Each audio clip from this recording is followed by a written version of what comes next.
Okay? So the first thing we're going to talk about is the Ontario Youth Apprenticeship Program.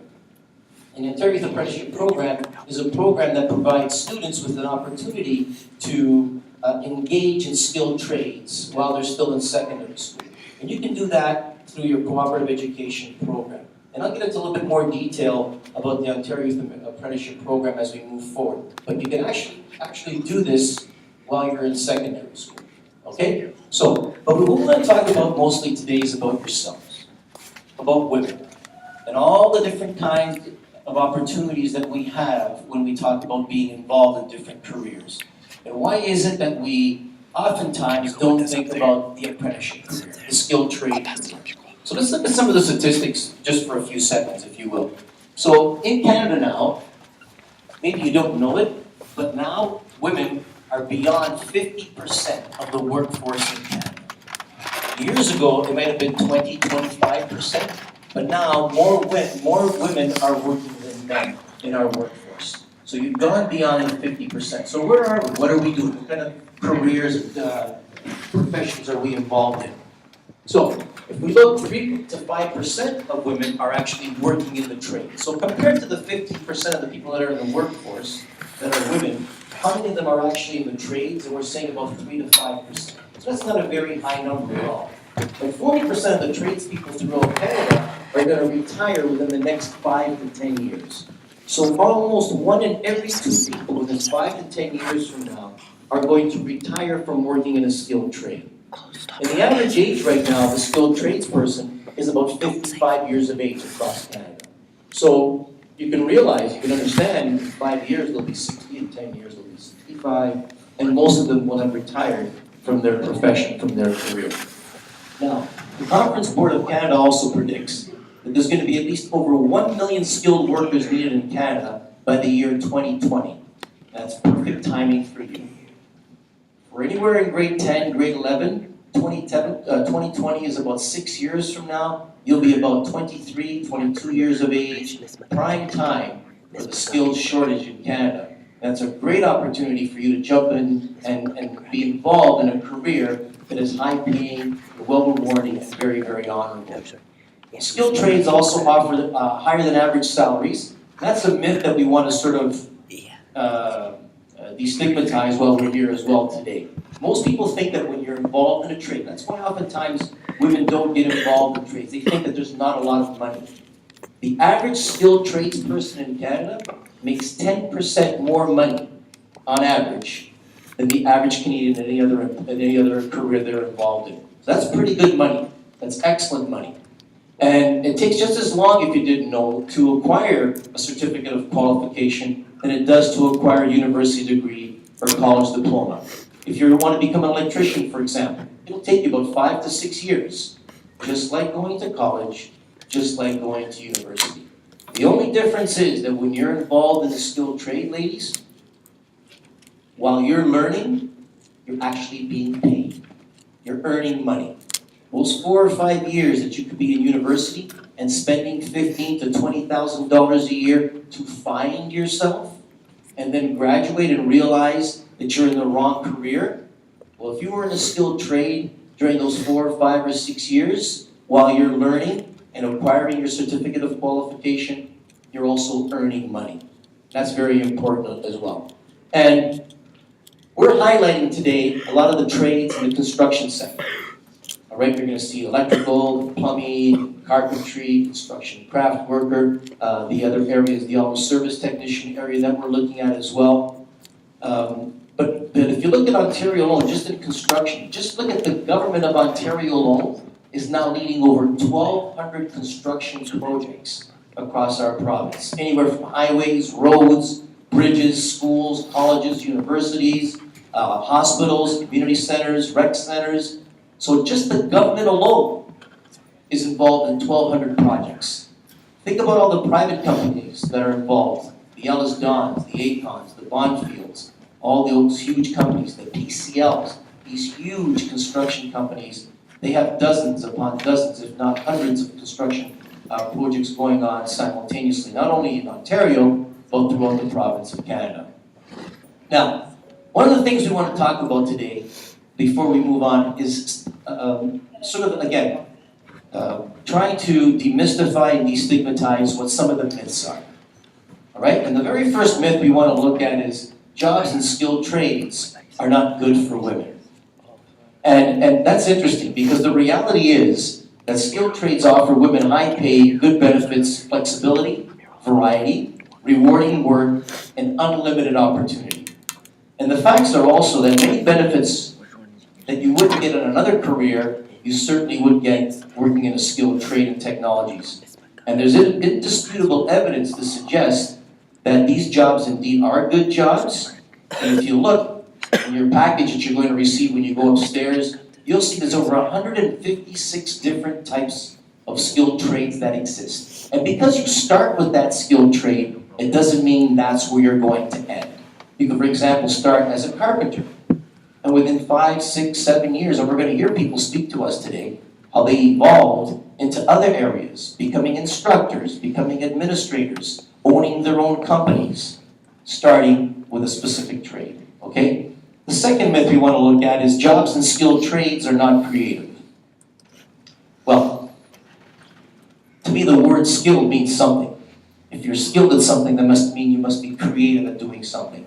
So the skilled trades require workers with a good eye and a steady hand and the ability to put things together according to specifications or by one's own design. I remember working with my father. My father used to be a plasterer. And my dad would take the level out and measure it. And then I'd say to him sometimes, because he wouldn't take it out, he'd just do something and it would be perfect. And I'd say, how did you do that? And he'd always look at me in Italian and he'd say, occhio, which means eyes. I could tell. From years and years of experience, he knew how to already make it level, how to make it smooth. And that requires a lot of creativity, and that certainly requires a lot of skill.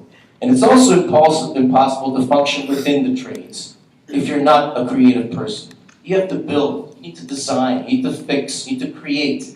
And without the pride of craftsmanship, expert knowledge, and creative talent, you're certainly not going to go very, very far. And there's a lot of problem-solving skills that are required when you're on the job. When you get there, there isn't a manual for you to look at how am I going to fix this. You have to actually sit there and actually fix it. I'll tell you a very quick story. One of our former students that was in the plumbing, is still in the plumbing trade. This is a wonderful student. It's a boy, but he's outstanding. He started off as a plumber, stayed with the company. They've now made him a site supervisor. And one day he was in the basement of a home and he was fixing a leak, and apparently it was a very complicated situation. It took him over an hour. He basically was facing this wall, and it took him over an hour, and he finally fixed it and did it very, very, very professionally, did a great job. He said that when he stopped, he heard someone behind him clapping very slowly, as if to say, great job. He turned around, and it was Mike Holmes standing there. We all know who Mike Holmes is? We've seen Mike Holmes on commercials, he's got his own television show. Mike Holmes said, son, that was outstanding. The way you sat back and solved that problem, I've never seen anyone do it like you. Congratulations. So you need to have skill. You need to be creative when you're on the job site. The third myth we want to look at, jobs and skilled trades are not important. The reality is the very foundation and infrastructure and operation of our communities are dependent upon the skilled trades. The work that these skilled workers perform is undeniably very important. The chair you're sitting in, the bus you rode in on this morning, the subway you came in on, the water you washed your face or took a shower with this morning, when you clicked on the electricity this morning. All these things involve a skilled tradesperson. All right? So they are very important in our society. And without the women and men who work in the skilled trades and technologies, the homes, the schools, the businesses, the hospitals, roads that support our society itself would basically literally disintegrate. So years ago, when I started doing this, someone said to me, what do you think is more important, a doctor or an auto service technician? And I laughed. I said, are you crazy? The doctor's career is much more important. And then the person who asked me the question, who was an auto service technician, said, How would you like it if I fixed your brakes this morning and I didn't do a very good job? How would you feel? How many lives do you think I'm responsible for when I'm fixing a car? So every job that we do in our society is an important job. It's a valued job. So when we try to suggest that trades are not important, I think we have to reflect a little bit further on that. Myth 4. Skilled trades is no place for a woman. And I've heard that many, many times, especially from your parents. I've had many girls come up to me after our presentations in schools and say, you know, I really want to do this. And I said, well, why don't you try it? Sir, are you crazy? My parents would kill me. Because we need to educate them. We need to have days like this for our parents so they can come in and actually see the validity that's behind our skilled trades. So the reality is, in the 21st century, there's no place for sexism, first of all, and particularly on the job site. Industry realizes the need to look at a more diverse pool of employees. Women's recruitment and retention will strengthen Canada's economic position in a global economy by capitalizing on the industry's full human resource potential. So it's no longer, this job is just for men, or this job is just for girls. It can't be that way. If you're good, you like what you do, you just do it. You don't think, oh, only guys do this, or only girls should be doing that. And the fact is that 97% of skilled trade jobs are also full-time jobs. That's a pretty high number. And women represent nearly 50% of the workforce, like I mentioned before, and they need to focus on job demands that will support themselves and their families. And that's very important to remember. You're going to go to university, you really want to be this? When you graduate, the first question you need to ask yourself before you even start, once you graduate, will the world need me? I can take this course, and I can be there for 5 or 6 years. But once I graduate, is there a job for me? For example, if you want to be a teacher today, that's a very honorable profession. That's what I do. It's what many of the people in this building do. But the statistics are showing now that to find a job as a teacher, is it easy or is it hard? Very hard, right? So you have to ask yourself, I'm going to go to school for 4 or 5 years, I'm going to graduate. What does it look like 5 years from now? Are teachers like old guys like me going to retire? Is there going to be space for me? Because I can do this for 4 or 5 years and then sit on an LTO or a supply list for another 5 or 6 years. I could be in my late 20s before I may be lucky enough to find a full-time job. Do I want to wait that long? So it's a question you need to ask yourself. You're good at something, that's great, but do we need you? So this is why it's important to understand labor market. Look at some of the things that are going on out there, some of the trends, and start thinking about, hey, I'm pretty good at this too. And look here, there's a real shortage here. They need people in this area. So maybe this might be the career that I might want to pursue. The next myth, skilled trades are for non-academic students. How many times have we heard that?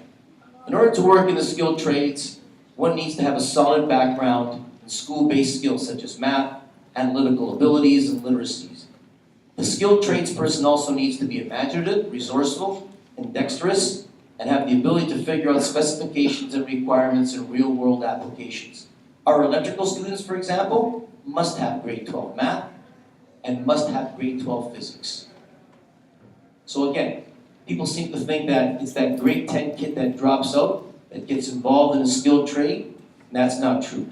Math, science, technology, all very, very important today. When you go get your car fixed, when I get my car fixed, it's a former student of mine. When I bring it in, the first thing that he does is take that car, puts it on a hoist, and he hooks it up to a computer. He's got to know how to use the computer and the software program and do all the diagnostics, and then he gets a printout and he shows me exactly what's right and what's wrong with my car. Just like going to the hospital. In fact, better. So, intelligence and aptitude are essential components of working in these careers which are respectable and important as those requiring a purely academic background. Okay, and girls, I want to tell you that most of the girls that we have in our accelerated OYAP, which we'll talk about later on, whatever program the girls are involved in, there could be 100 boys and one girl always finishes first in that class. So don't shortchange yourself, okay? Don't shortchange yourself. And the last myth we want to look at. No female mentors for young women. So what that simply means is there aren't enough women out there for us to look up to, so it will motivate us and inspire us to be involved in a skilled trade. So we're going to try and solve that problem by starting things like the WET conference every year. And the fact is that there are many women still working in the skilled trades now, more than ever before. And they're starting to share our stories, and they're starting to inspire our young and up-and-comers to consider these careers, our female students to consider these careers. And in fact, we're very, very fortunate today to have some of them right here with us. And they're going to be our expert panel. They're going to speak to you about their background, how they became involved in a skilled trade, and what they're doing now, and perhaps what they'd like to do as they move forward. So I think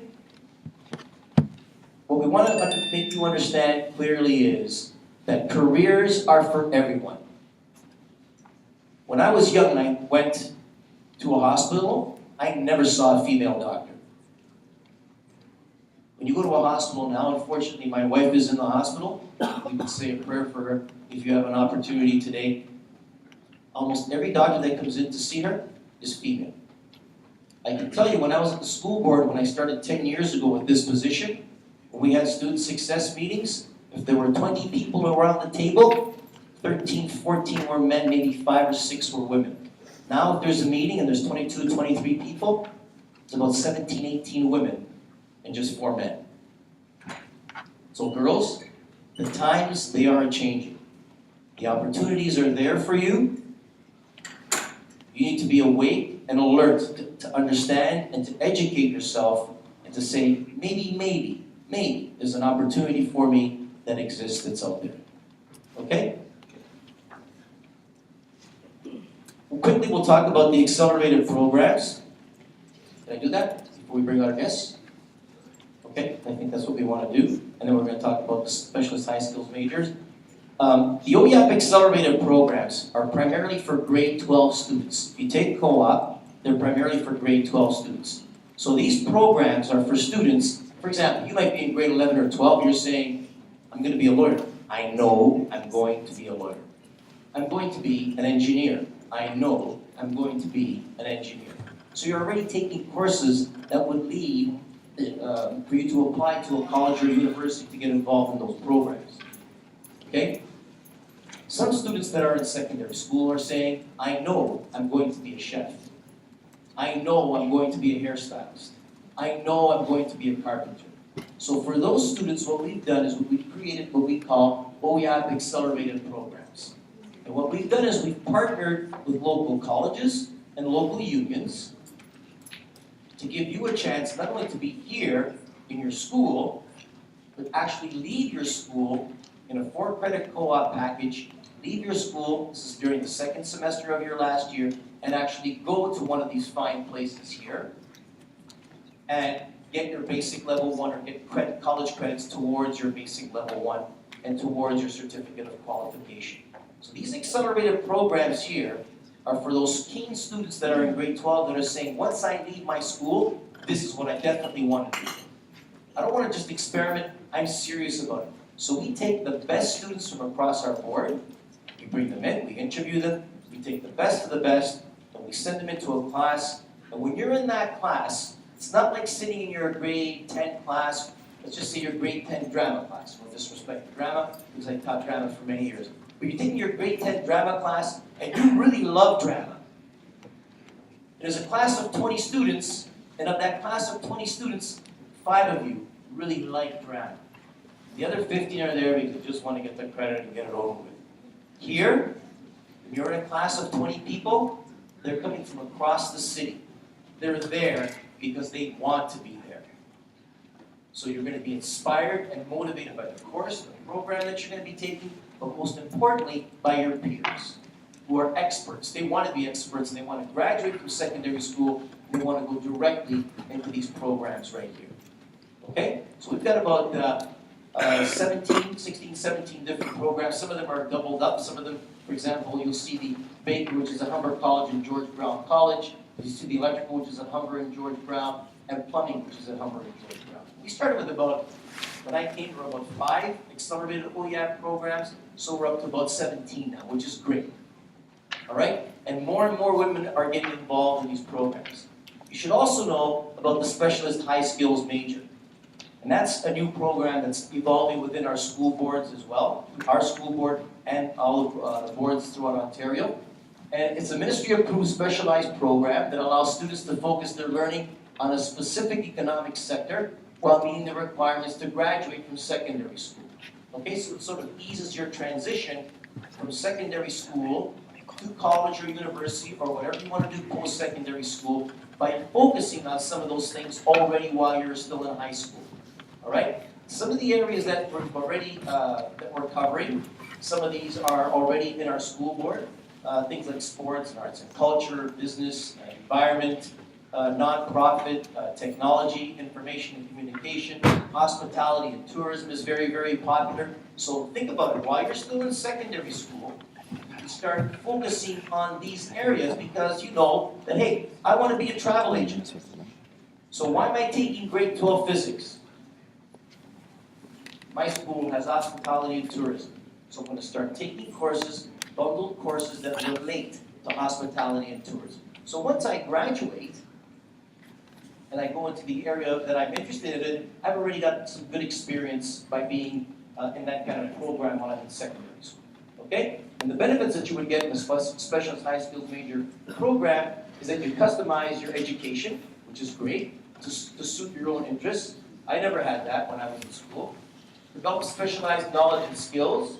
You get to earn credits while you're still in secondary school, and you get to gain sector-recognized certification. So you get things like women's training, HACCP training, fall protection, all different kinds of certification while you're still in secondary school.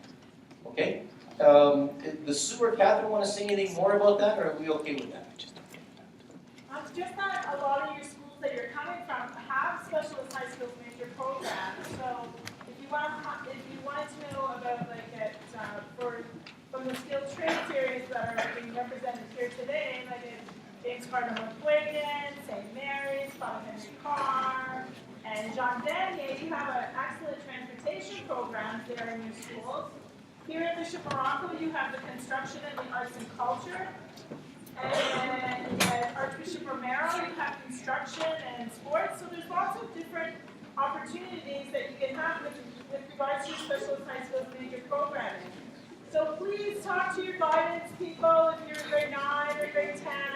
Talk to your guidance folks. Talk to the teachers who brought you here today because they probably are involved with the Specialist High Skills Major in your school and can give you a lot more information. So just consider it. Just like you're here today, considering opportunities with regards to the skilled trades that are being presented this morning. Maybe you're going to find your love there, and that's fabulous. But consider taking a Specialist High Skills Major, perhaps in that area too, if your school has one. So thank you for that, Mr. Villarreal. Thank you. So the facts are these, so we can move on. The facts are these, ladies. This is the best time to be a student. This is really, in the history of the province of Ontario, this is the best time to be a student. There are so many opportunities, so many choices. When I went to school, this is the road, Mr. Villarreal. This is the road. You can't do this, you can't do that. This is the road. You have no options. Now, we have all kinds of options. It's the best time to be a student. So we really encourage you to do your homework. Okay? Let's move on. Ms. McGuckin. Thank you, sir.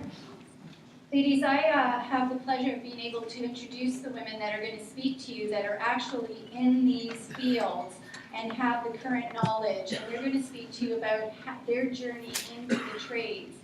I'm going to introduce each one. They're going to come up. They're going to actually introduce their own background and their own journey. And then you will be able to have a few minutes to ask some questions. So the very first person I'm going to call up is Tammy Evans. And she is a commercial real estate and construction lawyer. Tammy is a partner and member of ACES and real estate groups of Blaney McMurty. And she will be one of 5 key speakers this morning. I have next Pauline Niles from Toronto Hydro.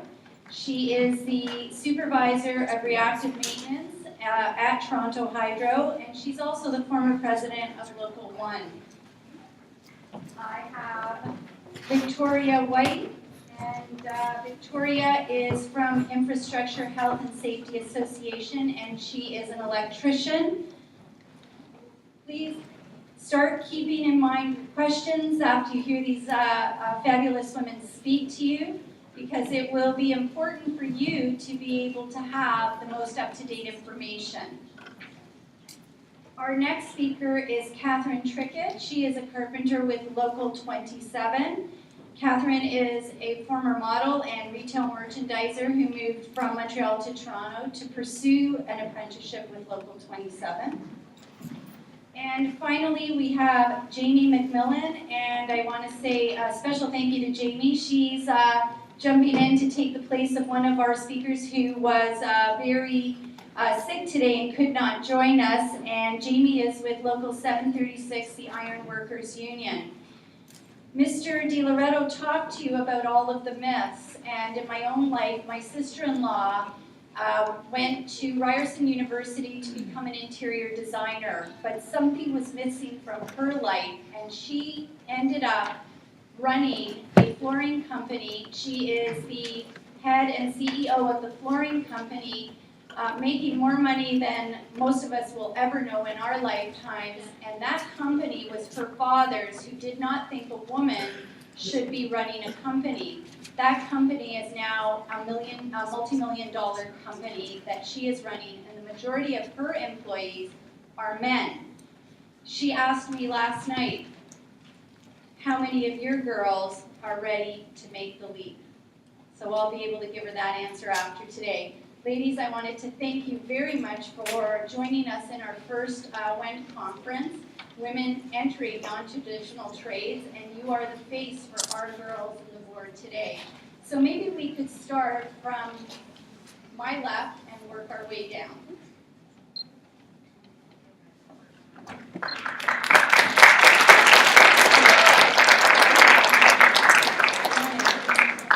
Okay, I'm going to do something very good. Can you hear me? Can you all hear me way back there? Good morning. Okay, everybody stand up. All of you up, up, up, up, up. Everybody up. Take one arm and stretch it up, and I don't want to see any Blackberries or smartphones or whatever else you got going on here. Stretch, high as you can. Reach out, high as you can. Put it down. Don't look at anybody while you're doing this. Do the next one. Up. No Blackberries, no smartphones. Up, up, up, up, up. Good. Take a deep breath. Are you awake now? Good. Guess what you do on a job site every day? Stretch. You know why you stretch? Because you're trying to get into little places, tall places, high places, over there, up here, down there, around there. Construction is fun. Let me tell you that first thing. Construction is fun. You can all sit down. It's okay. I'll make you get up again in a minute. Okay. I'm going to talk very, very quickly about where I came from, and then you'll probably, I think, figure out where I am today. That's one of the things that I do today. I'm the president of the Canadian Association of Women in Construction. Why am I the president when I'm a lawyer? I'm the president because I didn't start as a lawyer. I'm a construction lawyer now, but my first paying job when I was 14 years old, I grew up in Montreal, was on a digger, which is a landscaping digger. You've all seen them, they've got a claw, but they're the small ones, the one man, they're called one-tons. That's what I started with, and that's how I molded my career, because I started there and loved every minute of digging in the dirt. So these are the things that you need to think about for a career in construction. Can you hear me? Yeah. Okay, I have an echo before. Okay, these are the things that you need to think about. Do you like working with your hands? Yes. Do you like figuring things out? Do you like digging in the dirt? Yes. Oh, okay, I'm talking to you. Okay. So you like all these things. You're here today because you're interested in figuring out what this is all about, what working in construction is all about. All you have to do is look around. Look on the streets, look around the school. You see tradespeople everywhere. Everywhere you go, they're all doing something. And I'm going to challenge every one of you to think of it not as skilled trades, but professionally skilled trades. And the reason why I say that is because when you study so long and you have learned and earned your stripes and learned your trade, you are a professional at it. And this is what we need in terms of awareness in the school system and with your parents. I want every one of you, if you're really truly thinking even this little bit about the trades, going into the trades, go home and say to your parents, what would you think if I was an electrician? What would you think if I was a steel worker? What would you think? And then probably, I'm guessing that some of your parents would say, that's not a job for a girl. You're not girls. You're young, strong women. And there's nothing that you cannot do. You hear me? Nothing.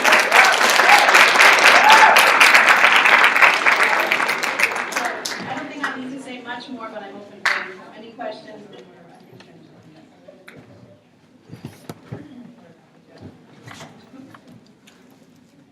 Good morning, everyone. Good morning. I see a lot of young, smiling faces. Back in 1973, when my parents immigrated from Guyana to Canada, I didn't know what I wanted to do. So I finished high school and I got a job in a sweatshop. But I quickly realized that it wasn't working for me because I didn't want to work as hard as my parents did. So I got another job working in a jewelry store. I like nice things, but that didn't work for me.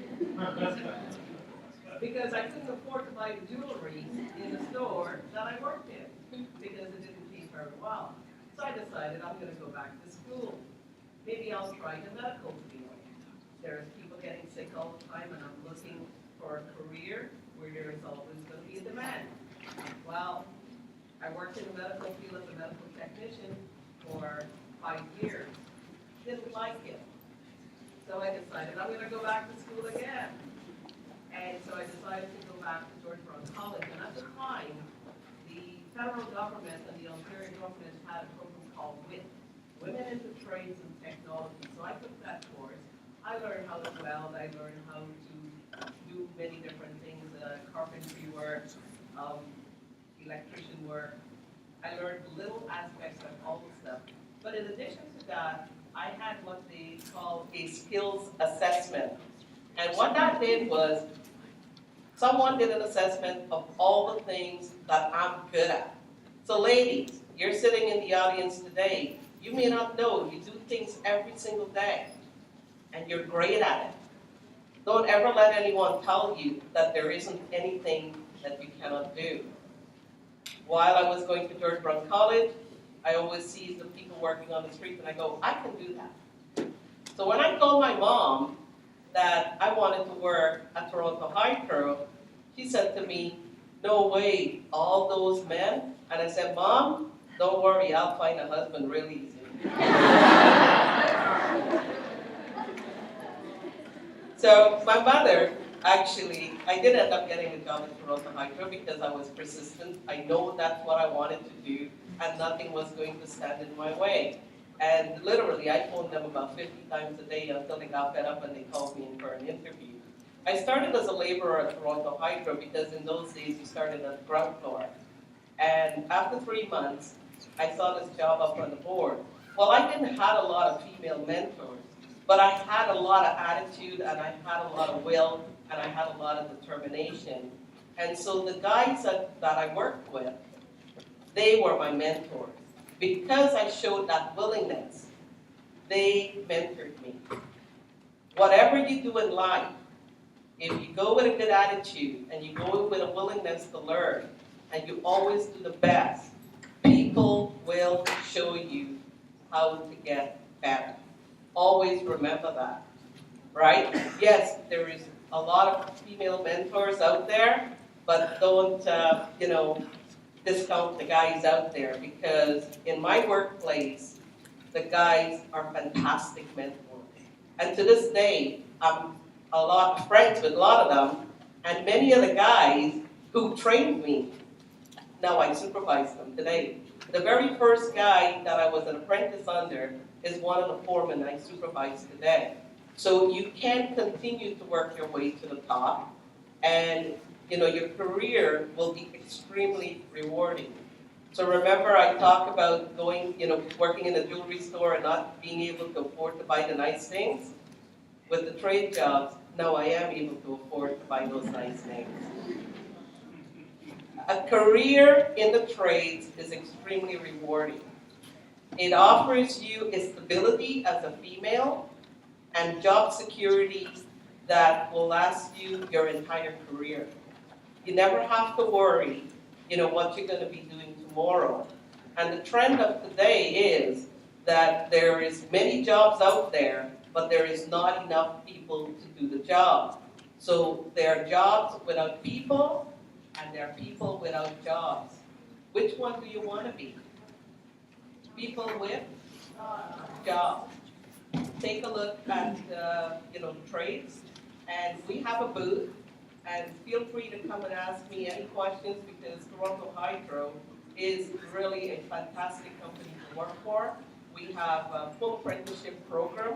We do all the training in-house. We have an accredited through the Ministry of Skills and Development training program in-house.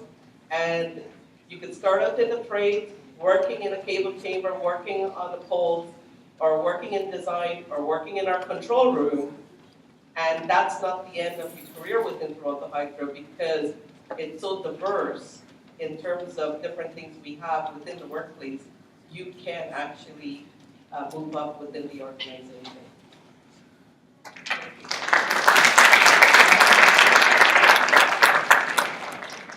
Good morning. I'm Victoria White. I am an electrician by trade. I work for IHSA now as a health and safety program development coordinator. So it's been a long path to here. I'm actually doing the job that I really like. It's my favorite job so far. And my career's changed quite a bit along the way. So it starts in 1984.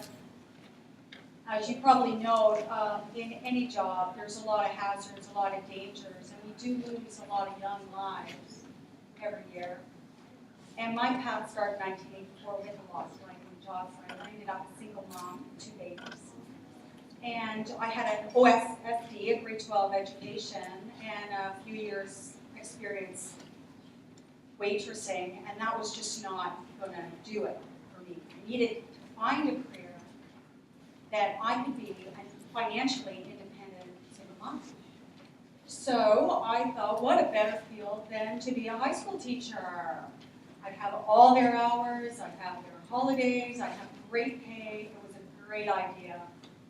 So I looked into it and discovered I would be 10 years in poverty. I'd have 5 years of university debt, and then I'd have 5 years to pay it all back. And that I was just not happy with that. So a friend of mine said, hey, if you picked up a skilled trade, you could do that for 5 years, be a journeyman, and that would get you into teacher's college. You wouldn't have to go to university. So he helped me find my niche, and that's to be an electrician, and I did just that. And I started my apprenticeship with the IBEW when I went to Georgetown College, and I was the only woman. But it was fine because it was just me and my journeyman. It was just me and my crew. It wasn't that yes, there was a lot of men on the job, and yes, this college was full of men, but it was really just me and my job and my journeyman. So it wasn't like I was surrounded by a bunch of people, a bunch of men. I had a great go. I learned a niche, I got very good at it, and I started getting name hired, and I worked up into a foreman. And that was all pretty good. But one day I found myself in a conversation with somebody who said, well, teachers college is changing. And if you don't go in right now, you probably won't ever go in. So I thought, oh, I got all this money in the bank.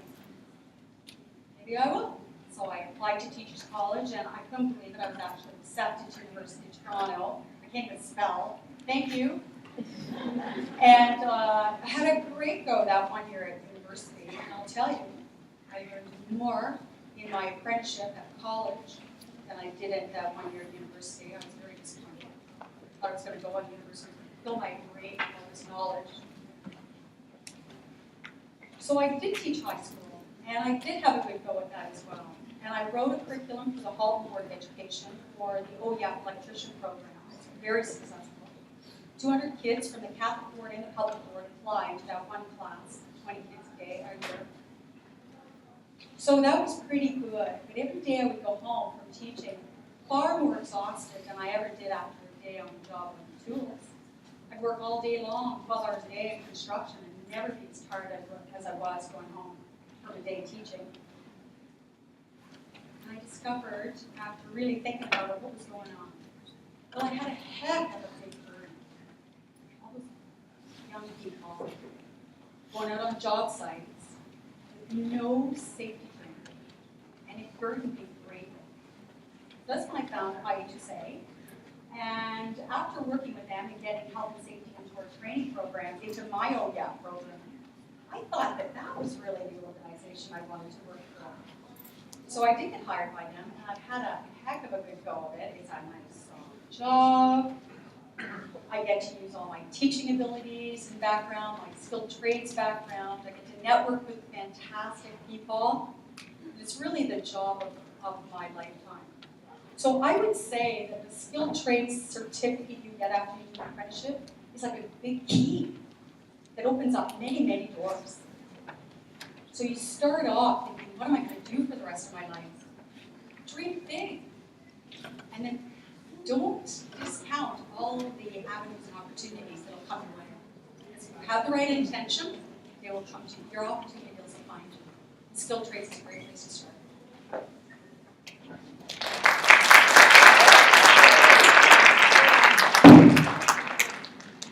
Sorry. Hope you're all awake now. My name is Jamie McMillan, and I'm an iron worker, a welder. I was from a small town called Timmins, and I didn't know anything about skilled trades. I'm actually very excited to be here, and I can't believe there are so many girls here that are interested in trades. It's amazing to see. There was nothing like this when I was in high school. My father was a miner, and my whole family, my background, was carpentry. I wanted to be a miner, but there was no limit in it. So I did what my mom wanted me to do, and I got into healthcare. And I didn't like that, so I moved down to Toronto in 1999 and started bartending. And that was a lot of fun.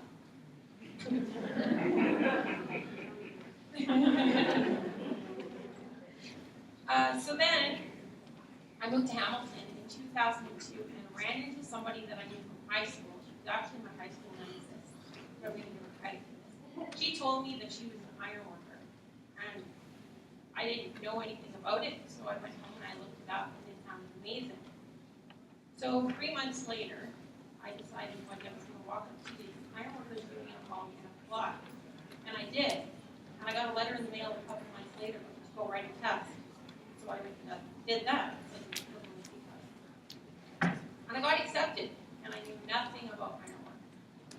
So I get a call one day to go to work, and they send me this list of tools that I need to go pick up to become an iron worker. So I went to the entirety of the tools, and I had no idea what any of them were. So I ended up showing up to work with a carpenter's belt. And then I got happy. But I worked for a few days in ironworking, and I absolutely loved it. It was amazing. I was working with steel, I was working with guys, we were drilling, we were cutting steel, I was learning how to burn some torch. And right away I started thinking, I wish I knew about this industry. And I started thinking about ways that I can tell other girls about this. And that was back in 2002 that I started thinking about doing all this. Now today, 12 years later, I am still working in ironworking, and I absolutely love my career.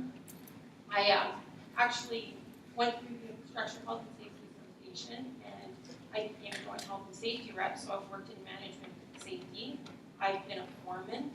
I've been an estimator, which means I've learned how to go onto jobs and estimate the cost of the job would be when we bid on jobs. And I still am on the tools, and I absolutely love it. And a year and a half ago, I founded a company called Journeyman, and it's to promote women in trades, and many of you are probably asking why it's not Journey Person or Journey Woman. But it's very important for me that we maintain journeyman, because it's not a gender, it's a status.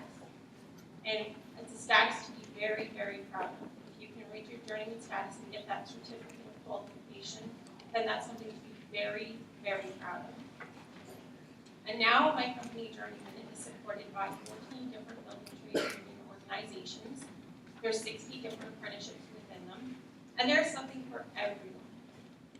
So I would encourage each and every one of you that if you're interested in the skill trade, consider taking courses in school, even if it's mechanics, welding, shop classes, woodworking, things that might help you decide what you'd like to consider doing later on in your career. If you're interested, there are so many different women that can mentor you. There's all kinds of resources online. You're even welcome to check out journeyman.ca online if you want to look at all the different options that there are. I'm very proud of each and every one of you for considering this, and I wish you all the best of success, and feel free to ask me any questions later. I will be at the Canadian Welcome to your upstairs. Thank you. Alright guys, we're almost done. So I'm Catherine Trickett. I'm a journeyman carpenter at Local 27. I started my career very differently. My father was a CEO and a president of a company. My mother was a stay-at-home mom for a long time, and then went back to university when I was in high school. Got her project management certificate and became a project manager. I had no idea what I wanted to do. I thought I was going to be a famous fashion model. I started modeling when I was about 13. I had tall, I was very a lot skinnier back then. The years. But I did fashion modeling for a long time. I was on the runway. I went to Manhattan. I worked there for a long time. And I really loved that. But realized quite quickly that it probably wasn't going to be a long-term option. So came back to I grew up in Montreal. Came back to Montreal. My parents were telling me to go to university, get a degree, but none of those options seemed anything that I was interested in whatsoever. I didn't want to sit at a desk. That was pretty much the only thing I knew, was that I just didn't want to sit at a desk all day long. So I became a merchandiser for Banana Republic, and I was doing the store displays and store mannequins, and I really enjoyed that because it was really physical work. I was moving around, I was interacting with people. I really did enjoy doing that. And then I got my raise, and I didn't enjoy that. I think it was something like a 30-cent raise for, after working for the company for over a year, and, on my evaluation, it was excellent worker, always on time, great attitude, and then the max they were allowed to give me was only 30 cents. So at that point, I started really evaluating what I was going to do with my life and decided to move to Toronto and become a carpenter. I always get asked, why carpentry? What made you go from modeling or fashion to carpentry? And I don't really have a clear answer. Usually I tell people I like to swear and wear jeans. So I fit in really well with tradesmen. I'll try not to here, I know appropriateness, don't worry. And that's kind of what it boils down to. It was where I finally found that I actually fit in. I didn't fit in high school, I didn't fit in fashion. Because I was always dating guys who were building cars or tearing apart cars, and I was more interested in doing that. So when I came to carpentry, I finally felt like I fit in. And like you heard Pauline saying, there are a few women out there who you can find for your mentors, but the majority of the people in this industry are all men. And for the most part, they really don't have a problem with women coming into the trades whatsoever. And for the most part, they are going to be your mentors. And there's some amazing ones out there. And if you can get in underneath somebody who, has an open mind and is good like that, then all the better. I wish there were more women who were getting into the trades because it is a fantastic career. I make an amazing living. I can provide for my family. I have my own house, big car, like all these things that I'm able to do for myself without having to support or rely on somebody else. I've also got a baby on the way.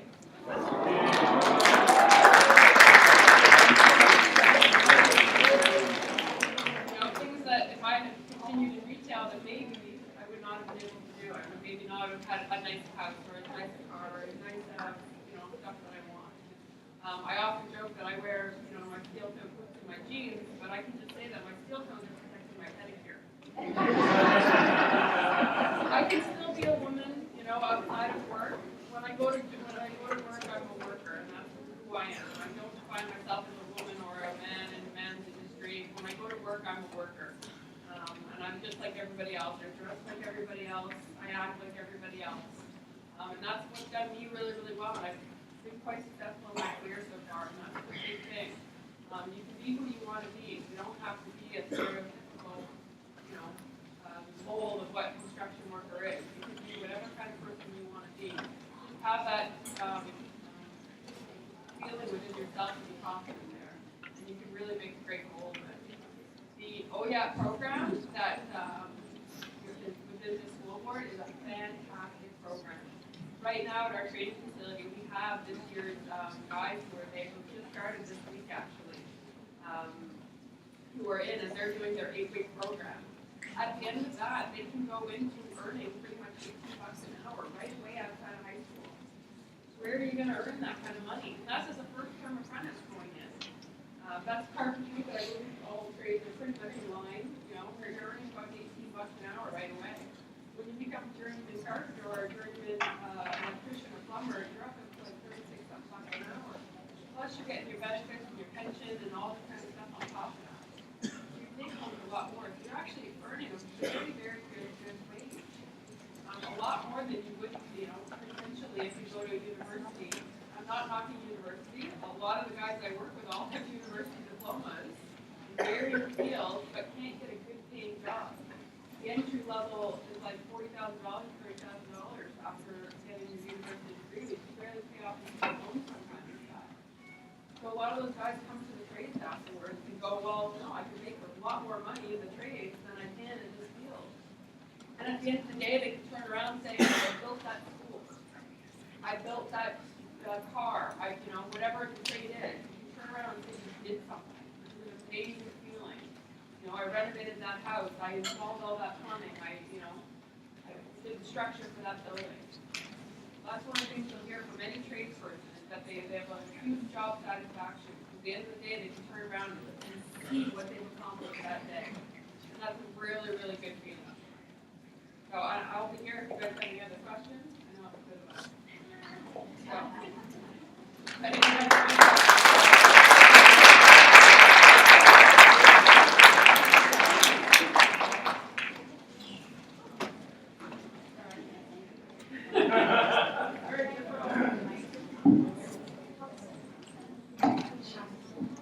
Okay, ladies, so you can see the passion that these women bring to their field, and this is the critical piece that we really wanted you to see. And remember that Mr. DiLoretto at the beginning said, we're not here to change your mind. If you already have a passion and you already know where you're going, then we absolutely want you to pursue that. But we also want to make sure that if you don't know your path and you're not sure where you're going, that you have all of the possibilities at your fingertips, that you're able to ask those critical questions to get you the information you need to make the best decision for your life possible. We're a little bit behind in our timeline, but were there a few questions that maybe someone wanted to ask one of the women on the panel? don't be shy. Come on.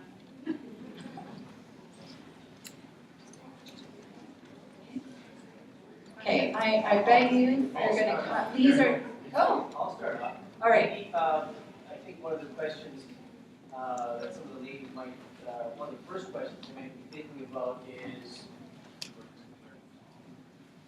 Average salary, you talked about $18. So when we're talking about a university graduate who's now making about $38,000 to $40,000 to start, right? That's what the average university student is making. What kind of money are we looking at in some of the specific areas that we could be earning? For example, in carpentry, ironwork, or in electrical. And of course, Tammy, you might have an overall picture of the average as well. Virginia, maybe you could start. A simple 37 hours 37 hours a week is all you work. That's $80,000 a year. More overtime. 37 and a half hours a week is your work week. Not 40 hours, not 45 hours. 37 and a half hours a week is your work week. You'll take home $80,000. No, sorry, you'll make $80,000 plus 10% vacation pay. So you'll take $8,000 every spring for a vacation. And all of your benefits, your pensions, your RSPs, all of that is on top of it. So my daughter's a millwright. My daughter's a journeyman millwright, and I agree with you. We're journeymen. She works half a year by choice, and she takes $40,000 a year, and she's quite happy with that. When her son is older, she'll start working, 10 months a year, and she'll take home $80,000. So across the trades, when you step out and you are trained, because you have on-the-job training as well, you're starting probably the lowest that you're starting at is $50,000. When you come out of university, and there's absolutely nothing wrong with university. I have skilled trades and university training, and there's nothing wrong with either of them. It's just about what path suits you, and that's all you have to figure out. What are you interested in? What do you have an affinity for? What are you good at? Explore those areas. So, university, coming out of university, depending on if you're in a field that actually leads you to a job, or you have some cooperative work or some volunteer work, is probably a starting point 40,000, 45,000. So it depends what you're doing. So if you go into a higher training university level training, like a doctor, for example, a lawyer, etc. So then you're probably starting up around 75. But it depends what you're looking at. Across the trades, in 5 years, across the trades, you're probably in the six-figure income, which is unbelievable. To get into the six-figure income with a university degree, take away the lawyers and the doctors and the engineers, you're probably looking at 10 years. So there is a difference. There's an immediacy to the earning potential in the trades because you learn on the job. So you're more productive to the employers, and that means that they can earn more money and you Just to add. Can I add something to that? Go ahead. As an iron worker, I travel, and I work right now in Alberta. And just to give you guys an idea of what I do, I'm building a gas and oil plant right now. I fly in, I'm there for 14 days, and I work 10.5-hour shifts every day, and I come home for 7 days. Every 2 weeks that I go in, I clear $7,000 on my paycheck. That's just to give you an idea. So that on average is about $150,000 a year. And you get a week off every 2 weeks to travel, to do whatever you like. And just to touch upon, so we can end this session here, just to touch upon what Tammy said about working for 10 years and making a certain amount of money. As a teacher, after you've worked 10 years, you're still earning less than $100,000.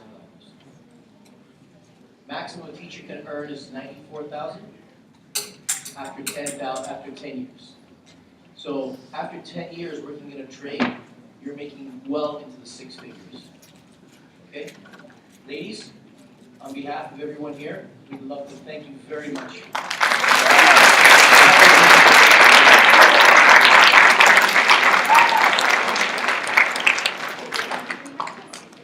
We have just a little bit of setup to do for our next speaker. So if I could get some of the team to come and bring out the chairs. I'm going to also add my thanks to the speakers here. It was amazing. I want to talk to all of you after because I work 70-hour weeks.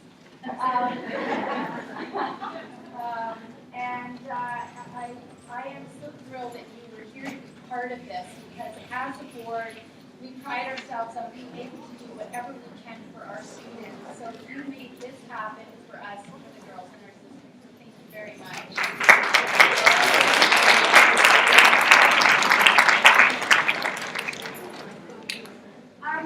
Just to let you know, the next few sessions, so that you're well aware of what's happening, we have Dr. Karen Gordon, who's going to be our keynote speaker to end this part of the morning.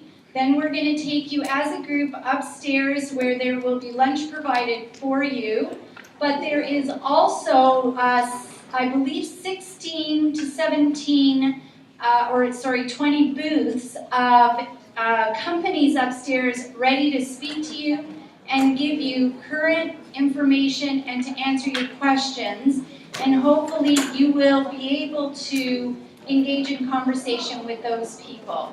So if we can bring out the chairs, I'm going to take a few minutes to introduce our keynote speaker.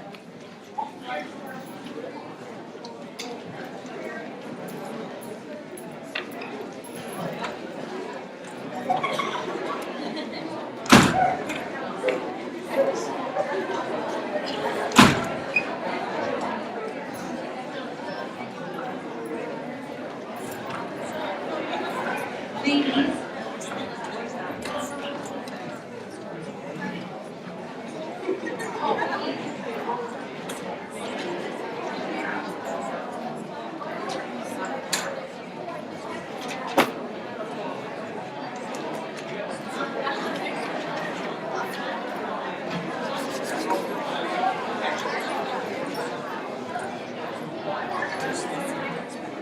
maybe the committee to come down with the ladies to get a picture taken.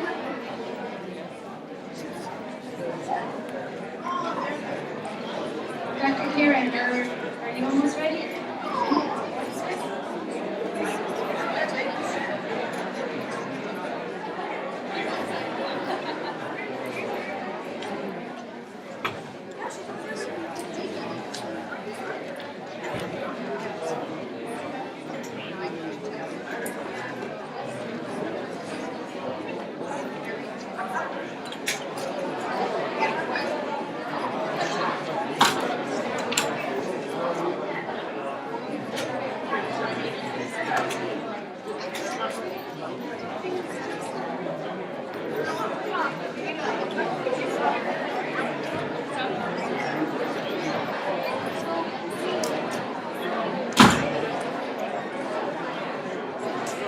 Okay, ladies and gentlemen, there are male teachers here and staff, sorry about that.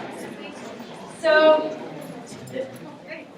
I lucked out because I am the person that gets to introduce Dr. Karen Gordon.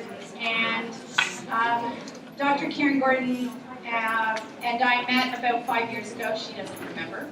But she was doing a speech at a conference called OSCA, the Ontario Counselors Association of Ontario.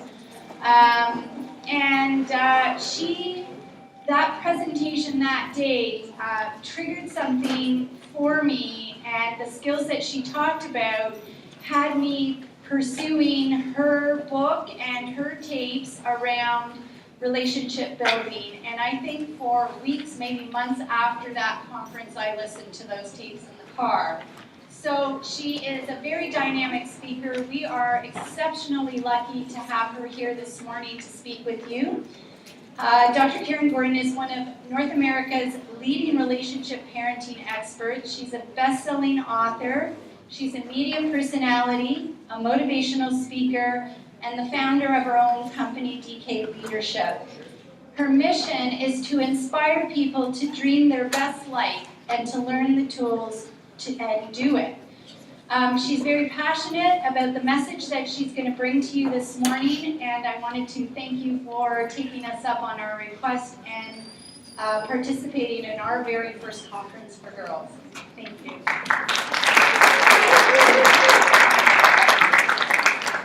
Good morning. How are you? I think we can do a little bit better than that. Let's try that one more time. Good morning. How are you? Good. Lots of good energy from my audience. Thank you so much for having me. I am so excited to be here. And honestly, I just want to say a big thank you to all those amazing women and their powerful career stories. So can we just all give them a big round of applause? I was actually here to hear those stories because it ties so beautifully into what I actually have planned for you. So first thing, I know you guys have been sitting for a little bit, so just before we actually dive in, we're going to all stand up. We gotta stand up. And we are going to face this wall, and we're going to give the person in front of us a nice little bow.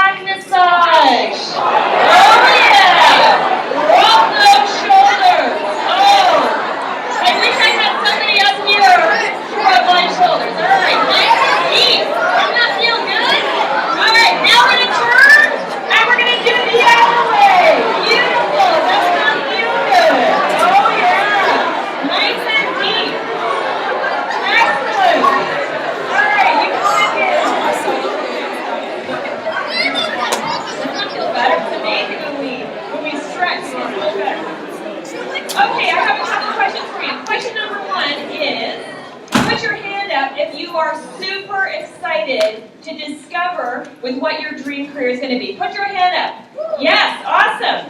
All right, question number 2. Put your hand up if you actually have your phone with you. Put your hand up. I want you to hold, when you get out your phone. Yeah, we're going to get out your phone. And I want you to hold it up. All right, cool. Put your hand up now if you actually are on Twitter.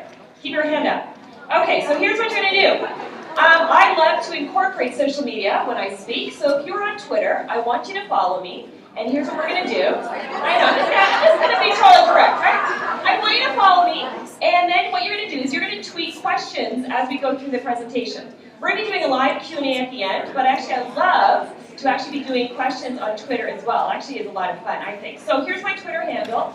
It's at Dr. There you go, Dr. Karen Gordon. Okay, so you can find it.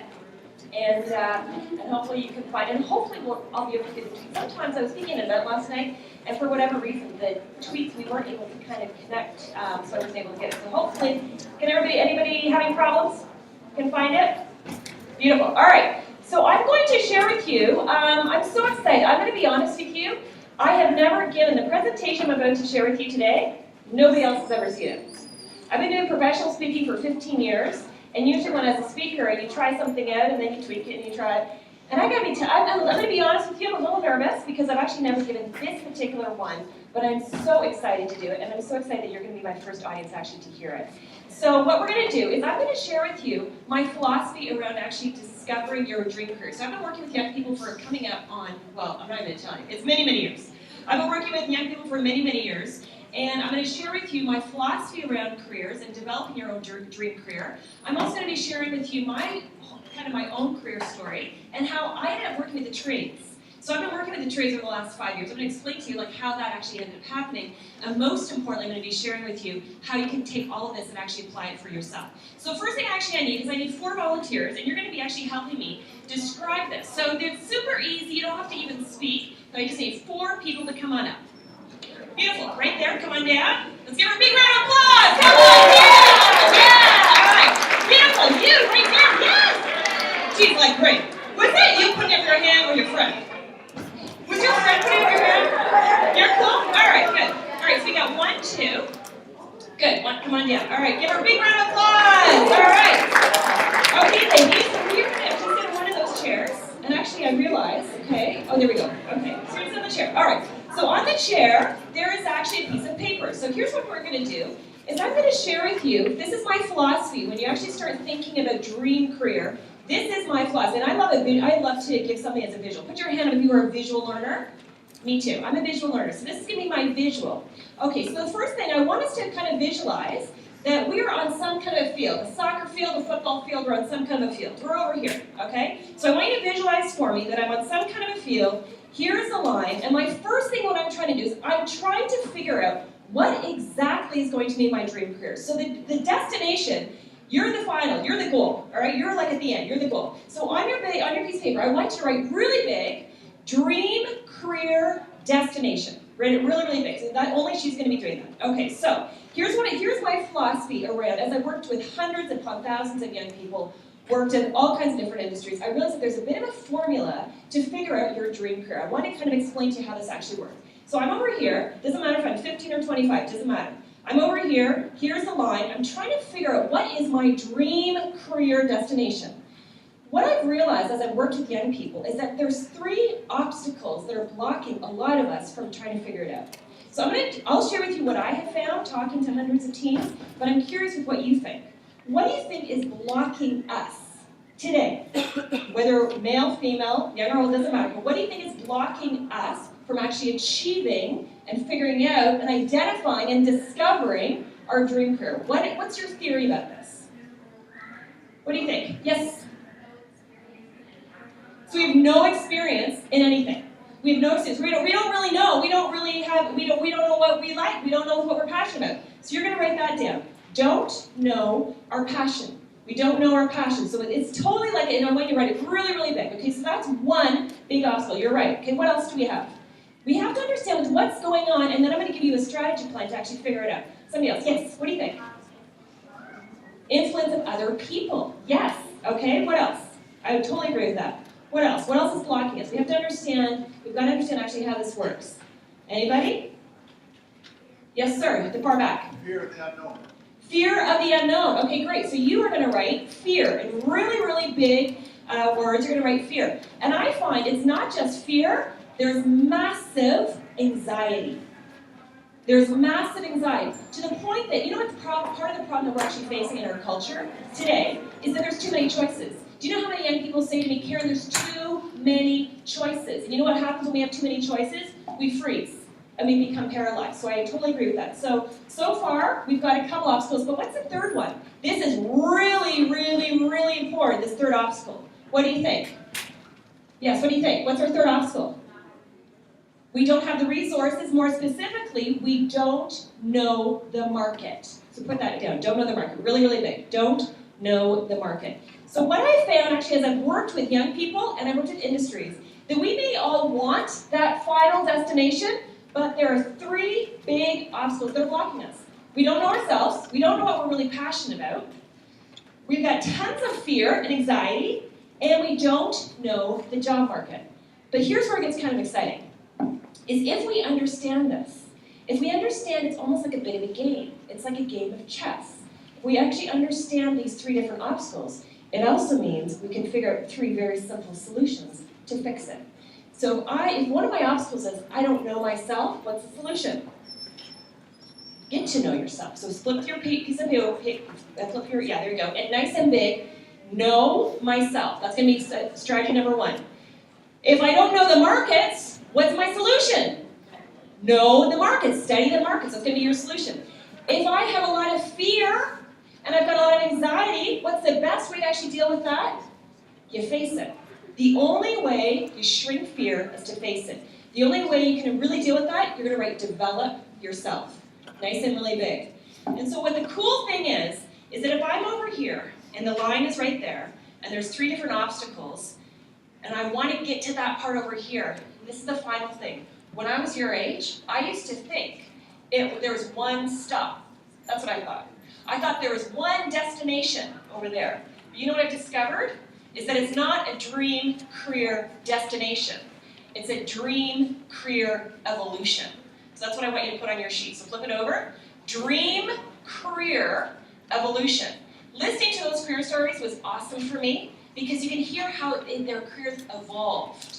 They evolved. It wasn't kind of like here, I'm over there. It evolved. As they grew, as they developed more experience, they actually evolved. So I want you to put that nice and big. And then what I want you guys to do is use this tape it to the back of the chair.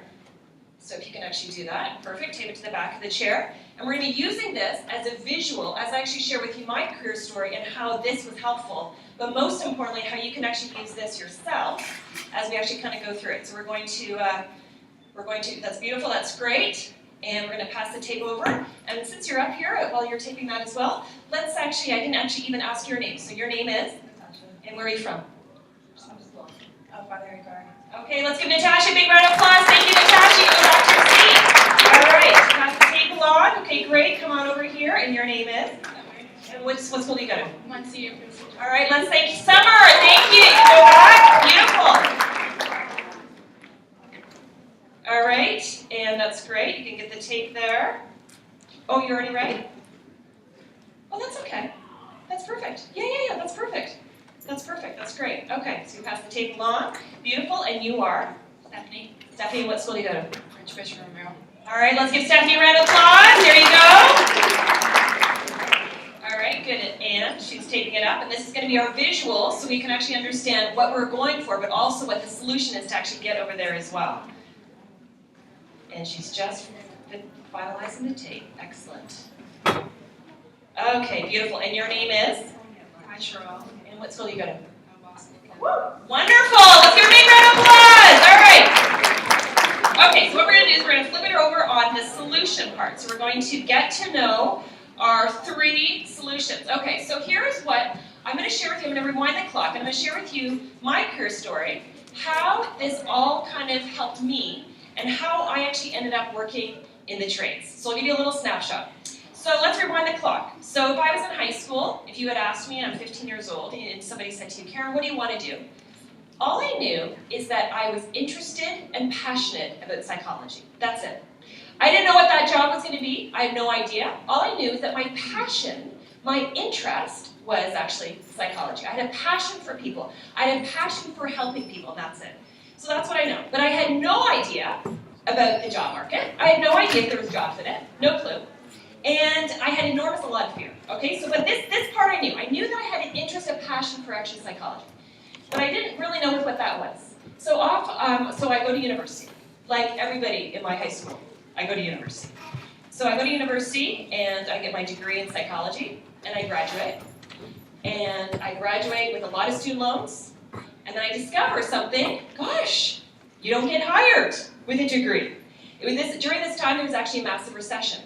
And so I remember I had all these student loans. There was a bunch of my friends, and I remember us all talking about what we were going to do. And so at that point, I thought, what do I do? Do I either go back to school and do another degree, or do I actually just kind of get a job? So there was about 6 girls that I hung out with.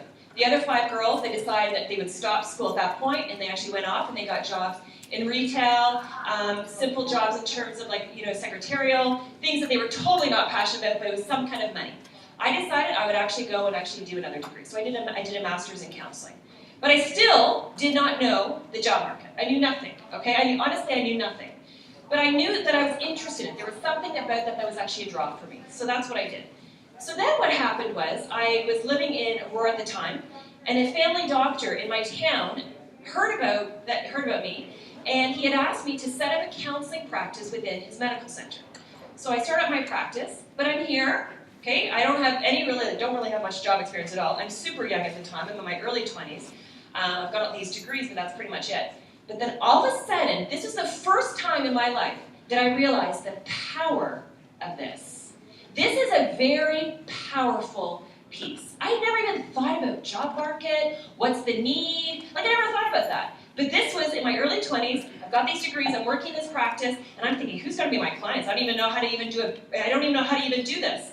And then all of a sudden, he said to me, well, you're young, so I'm going to start sending you teenagers. Okay, so I started working with teens. And I learned something very quickly. Well, a couple things. The biggest thing is that there was lots and lots of teens that needed counseling, and there was hardly any counselors that wanted to work with teens. I don't know if you guys know this, but you scare some counselors. I'm serious. They find you a bit scary. And so there's very, very, very few counselors that like to work with teenagers. And I remember I was talking to the doctor, I was like, well, that's really weird. I don't find them scary. I find they're scared. And he's like, yeah, but Karen, they scare some counselors, so not very many counselors don't want to work with them. And that was the first moment that I realized the power of understanding the market. Understanding that there's a need. So I could love doing this work, but if there's no need for it, there's no money, and there's no way I can provide for myself. So all of a sudden I started working with teenagers, and I started becoming a specialist with teenagers, and I fell in love with working with your age group. I found you guys so interesting, so passionate, a lot of times really misunderstood. So I started working with teenagers. And you know how my career evolved? And it's an evolution, it's not a destination. Is I started listening to that need. It's almost like it was a dance. It's a dance between what am I passionate about, what's the need? What am I passionate about, what's the need? So as I'm working with teens, I'm developing my practice. This one girl says to me this one day, she goes, Karen, you should start speaking in schools.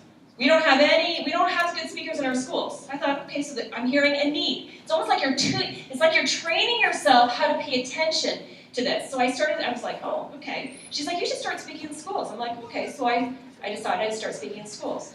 Talk about fear. It was so overwhelming. I remember the very first time I ever spoke in front of a high school assembly. I was 23 years old. There was 500 people in the audience. I remember driving to the school, and I felt like my heart was going to jump out of my body. I was so scared. And I remember driving my car going, why am I doing this? Why am I putting myself through this? This is crazy. And I remember thinking, but I wanted to help. That was always my draw. I always actually wanted to help people. So anyway, I did it, and I fell in love with speaking, and so now I speak all over. But that was the first thing that she said. So I understood that there was a need for teenagers. There was a need to help them. There was a need in terms of there was a need in terms of speaking. So then teens said, well, you should start doing TV. So I started getting involved in television. Karen, you should start working with parents. So I started working with parents. And literally, my career evolved based on what I heard the need was. So here's how it ties into the industries. As the generation grew up and they went off to college, they didn't want off to the workforce. About 8 years ago, I started getting phone calls. This is not anything I could have predicted. This is not anything that I would have expected. But 8 years ago, I started getting phone calls from different companies that I actually had worked with. I remember being in a meeting with the president of Loblaws at the time. And he looks at me and goes, Karen, you work with young people, right? I said, yeah. He goes, we're having a lot of problems. I'm like, really? Yeah, like, they got these strange expectations. Our managers don't really know how to manage them. You should start doing training to our management team around how to manage young people in the workforce. What am I doing? I'm listening to the need. So I started working with companies. I started working with big companies, small companies, government, educational boards, all kinds. And I started doing this about 8 years ago. And then about 5 years ago, that started expanding into the trades. The first time I ever got a call from the trades was in Alberta. They had asked me to speak at a trades conference in Banff. My husband's family is from Calgary, so I said to my husband, I'm like, why don't you come with me? This should be kind of fun. I was going to be speaking in front of 500 construction workers. So the thing about these conferences, let me tell you, they put you at the most amazing, gorgeous, because the trades have got a lot of money. If you haven't heard that, there's a lot of money in the trades. So they always are having these conferences. They're always in the most gorgeous resorts. So anyway, so they fly us out to Banff. My husband comes with us. It's like the nicest hotel I have ever stayed at. I literally got up early in the morning just to kind of like savor the moment. It was just like so awesome. And then the next day I speak to the 500 construction workers, and it was all around actually how to manage your generation in the workforce, because they're curious around how to manage you. What do you guys need? What kind of manager is a dream manager? So I actually started working with the industries, the different trades. So it's interesting for now, in the last 5 years, I've spoken at almost every single trade conference you can imagine. I've spoken to electrical workers, concrete association, contractors association, in multiple places in terms of the provinces. So what's really interesting for me is I'm kind of this in-between person. So as I've actually evolved my career towards that actually direction, I've actually heard of a bigger need. The biggest need that I'm hearing right now is from young people saying, there's too many choices. There's too many, Karen, I'm feeling too many choices. I'm getting a pull to kind of go to university, but I don't know if that's actually the right fit. And so because of that, focusing on the need, we're actually launching a whole careers program called the Career Toolbox. We're actually launching it in May. And it's a combination where I'm going to be doing it. It's an online program, as well as interviewing industry experts around how to kind of get that kind of information. This kind of information is extremely powerful. So when we know these three things, all of a sudden, that part becomes clear. When we know ourselves, we develop ourselves, and we know the industries, all of a sudden, our dream career starts really becoming clear. So how can we take all of this and apply it to you? Here's the part that I want to really emphasize about the trades, as I've worked with so many of the trades around the job market. You know what I think is really interesting about your generation? Put your hand up if you've heard this cliche. Follow your heart. Follow your heart. Put your hand up if you actually heard that. You know what I think about that comment? I think that's one of the most scariest pieces of advice we can actually give young people. You know why? I want you to follow your heart. I want you to know what your passion is. But your passion needs a plan. Your passion needs a plan. One of my best friends, she's an amazing teacher, a grade 2 teacher. She has been out of work for 5 years. 5 years. It took her an entire year just to get on the supply list in her area that she actually lives. She lives outside of Waterloo. 5 years. She's passionate about teaching, but there's no market for it. There's no market. So she says to me last week, she goes, Karen, I think I might have to go to I've got to do something. I think I might maybe have to go work at Starbucks. So here she has 6 years of education, plus she has 10 years of teaching. And she's now actually thinking of going and working at Starbucks. She's passionate about it, but the passion doesn't have a plan. So how do we take all of this and actually apply this to you? The first thing I want to really help you understand is the job market opportunities. You guys are in a phenomenal opportunity. It was actually mentioned in the morning career stories here about this gap. I actually started hearing about this gap when I started working with the trades 5 years ago. And I remember speaking to the president of the Concrete Association. I remember it was after my keynote, we were talking afterwards, and he says to me, he goes, Karen, we We have 16 main trades that we hire. We have shortages in every single one of them. Every one of them. And I remember thinking, I'm looking at it going, this is really interesting because I'm talking to all these young people and they think that there's no jobs. He goes, it's because there's a massive gap. Did you know here in Canada, there's currently, right now, 500,000 people have no work, are looking for full-time jobs so that they can. But there's all these openings. So there's this massive disconnect between where people are going for jobs and where the jobs actually are. That's what we have to this piece is so critical. Not to mention, right now we've got 300,000 construction jobs available, right now. Right now. You know where that's going to go to between now and the next 15 years? Nearly 3 million. It's going to jump from 300,000 to 300 million when all those baby boomers actually retire. So it's a gap right now. It's going to literally explode over the next 15 years. So there's tremendous opportunity in terms of, but there's this gap because where people are going is not where the jobs are. And I want you to be really smart with your career. I want you to listen to what your passion is, but your passion needs a plan. You've got to make sure that otherwise you're going to have a degree, a diploma, and there's actually no job. So it's very important that you actually understand the phenomenal opportunity here. The other kind of thing that's really important to think about when you understand the job market is around college and university. I went to a school that everybody went to university. In fact, it was almost looked down upon, and it was, to be quite honest, it was looked down upon if you went to college, and it was looked down upon if you were actually going to go to the trades. It was almost like people thought that you weren't as smart, you weren't as savvy, and that is like the biggest myth. I mean, it's crazy. I work with it. I can see them. They're smart, they're talented, they're savvy, and that whole myth is completely actually not untrue. Right now in Canada, we've got 12% of people who are going to get their trade certificate compared to 26% are actually going to university. So there's still a huge pull that people are going to university. And listen, I'm not against university. If that is a good fit for you, obviously I went there. But you want to kind of just understand the entire picture. So one of the things I'm just trying to do is kind of get you to expand your thinking. But the biggest thing is in terms of the job opportunities. The job opportunities. So in my Career Toolbox program, I'm interviewing the top 50 industry experts in every single field and getting them to really spell it out. This to me is so powerful. This to me is so valuable. That's why I love hearing these stories. We can read about something, we can read in a brochure, it's kind of boring. You hear a person's story, it actually comes alive. So I'm interviewing 50 different experts to really kind of spell it out. Here's what you need to know about the industries. What are the jobs? We heard a little bit of it. So here is, I mean the range is quite huge. This is according to Maclean's, okay, so these are the stats they actually get. Mechanics, 81,000. Plumber, 71,000. Electrician, 73,000. Carpenter, 63,000. And once a lot of times that you get your full trade certificate, it actually jumps into the 6 figures. Just to kind of put into perspective, I have friends, they live on the West Coast, they're 2 brothers. One's an electrician and one's a doctor. They make the same amount. So this whole thing that you have to be a doctor to be earning 6 figures is actually not true.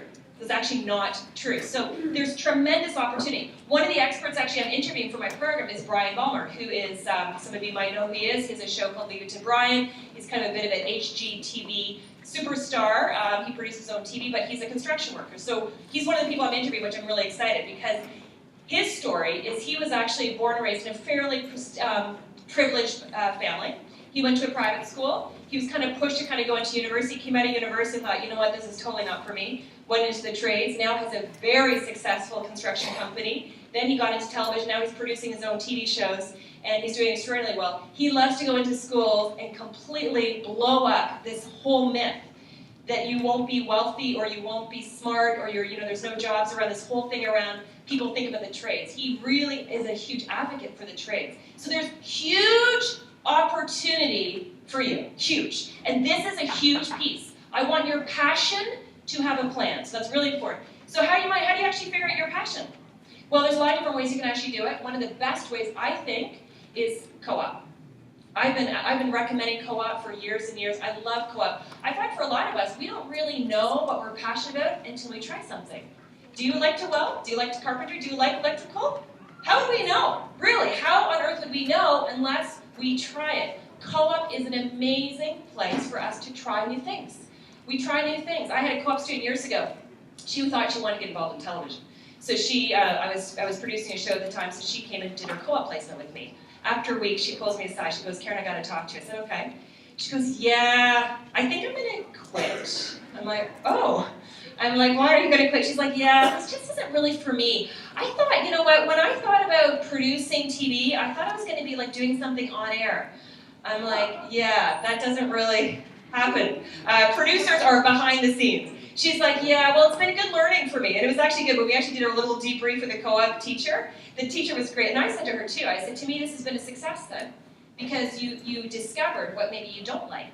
And that's just as important as sometimes discovering what you do like. So co-op is an amazing, amazing opportunity to really try to figure out what is actually your passion. Apprenticeships are awesome. Put your hand up if you actually have all your volunteer hours to graduate. Put your hand up if you still need your volunteer hours. I'd be recommending those volunteer hours that you actually still need to do. Use it to try to use this time now. This should not be a decision that you have to wait till actually grade 12 or when you're about to. This is your time right now to try to figure it out. My encouragement is use those volunteer hours and use it to actually try different jobs. I would love to see that by the end of today, you're leaving those doors and you're trying to figure out maybe 2 or 3 career choices that you're curious about. You want to get more information and try to see, could you do some volunteering in those particular fields? Job shadowing. People ask me that all the time. Can I just shadow you for the day? I'm really kind of curious about your job. Can I shadow you? I think some of these women that you've met today, I think a lot of them, there might be some opportunities for you just to hang out with them and shadow them for a day. That kind of information, that experience is awesome to actually see whether or not that's actually a really good fit for you. So if you kind of do these 2 things, you understand the market, you understand with what you're passionate about, and you actually start doing it. I was on Breakfast Television a few months ago talking about this topic when the Maclean's article came out. And it was interesting. After the show, I went upstairs because I a lot of times do 2 shows. I do Breakfast Television, I do City Line. So I do 1 show, then I go back up and I get my makeup redone. So anyway, I did BT and then I went upstairs. I was getting my makeup done again. And my makeup artist, she's putting my makeup on, and she's like, that was a really interesting segment you did on the trades. I said, yeah. And so she, the most interesting conversations happen in the makeup room. Let me tell you. And then she said to me, she's like, Karen, as she's putting on my mascara, she's like, I think I'm going to seriously think about the trades. I'm like, really? She said, yeah. She said, you know what, you've really inspired me to think about it. I said, why? She goes, I'm on my 3rd job. I've had no plan. I didn't understand any of this. I love doing makeup, but there's absolutely no job security in it. She goes, I could get fired next week. Media is an interesting thing. Media is completely changing. And you know what, she's right. The week after she said that, there's 4 makeup artists, one of the other ones, more senior, was let go. Literally the next week. And then so when I saw my makeup artist, she's like, see what I mean? Like this job, I love it, but there's no security in it. She goes, one day I want to have a family. One day I want to be able to, I can't provide for myself right now. It's way too uncertain. So she's like, after that show, I realized I have to get smart about this. And I've got to really start looking at what are the actual other opportunities. So that was something that really kind of resonated actually with her here. You know, the other thing that I think is really cool when we actually start thinking about and expanding and discovering our passion is that, and some of the women actually were doing, which is actually very cool. So not only are they trying to figure out the co-op and apprenticeships and job shadowing and all of that, but the other thing is you can actually start combining a couple things that you love. If you love people, if you love to motivate people, if you love to inspire people, then whether or not you become a manager in the trades. If you love business, right? If you love business and you love working with your hands, whether or not you've actually developed your own company within the trades. One of our good friends, he was from England, he came to Canada, was an electrician, but he loved business. He loved business, he loved managing. So he ended up developing and starting up his own company for electricians. And now he has about 50 different electricians that actually work under his company. And he's out on the West Coast, he's on Vancouver Island. He's the biggest company in all of Vancouver Island. What they do is he actually outsources all of the electricians to all the big companies.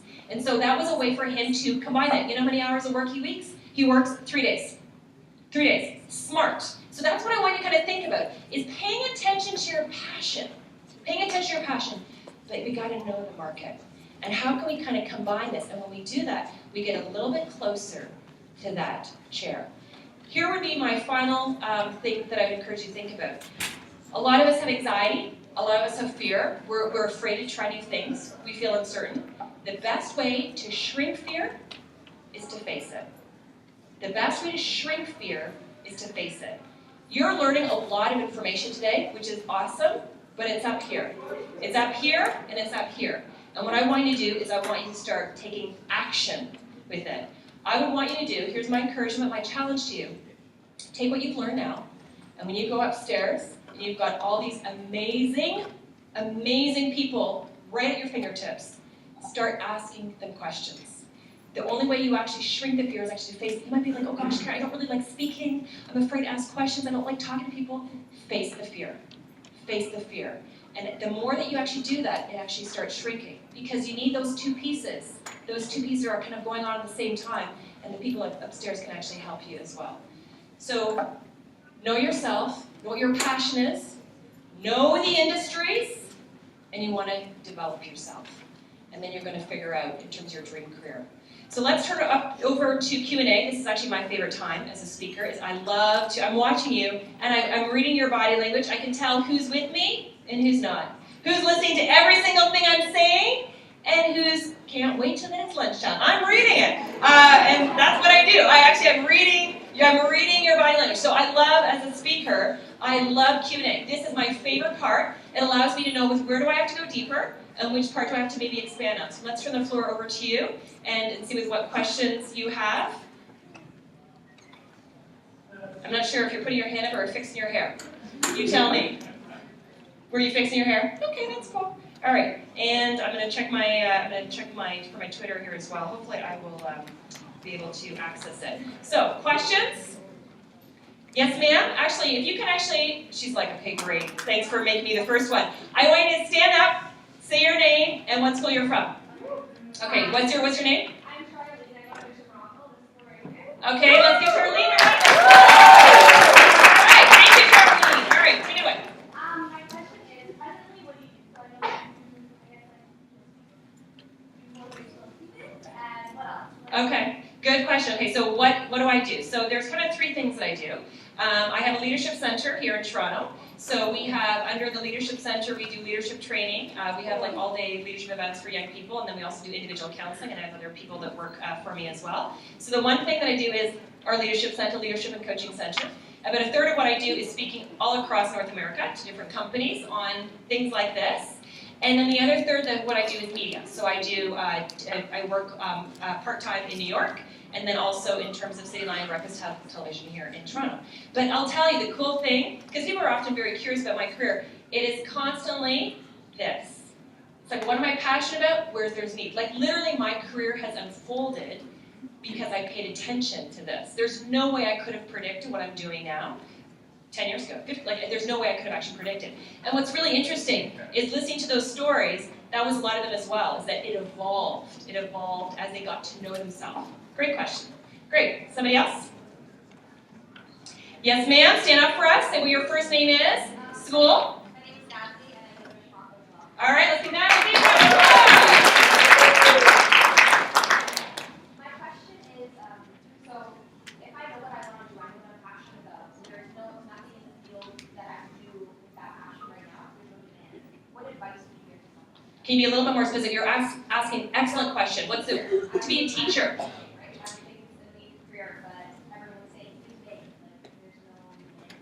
Yes, that's a very good question. Okay, so here's what I would actually say. I want you to get really smart.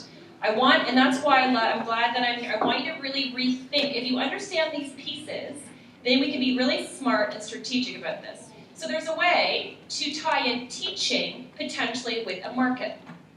Okay, so here's a cool thing. A lot of times we think of a traditional teacher. I've got to be a teacher. I'm going to be hired by a school board. One of the things that I try to do when I try to get people to think about careers is expand your thinking.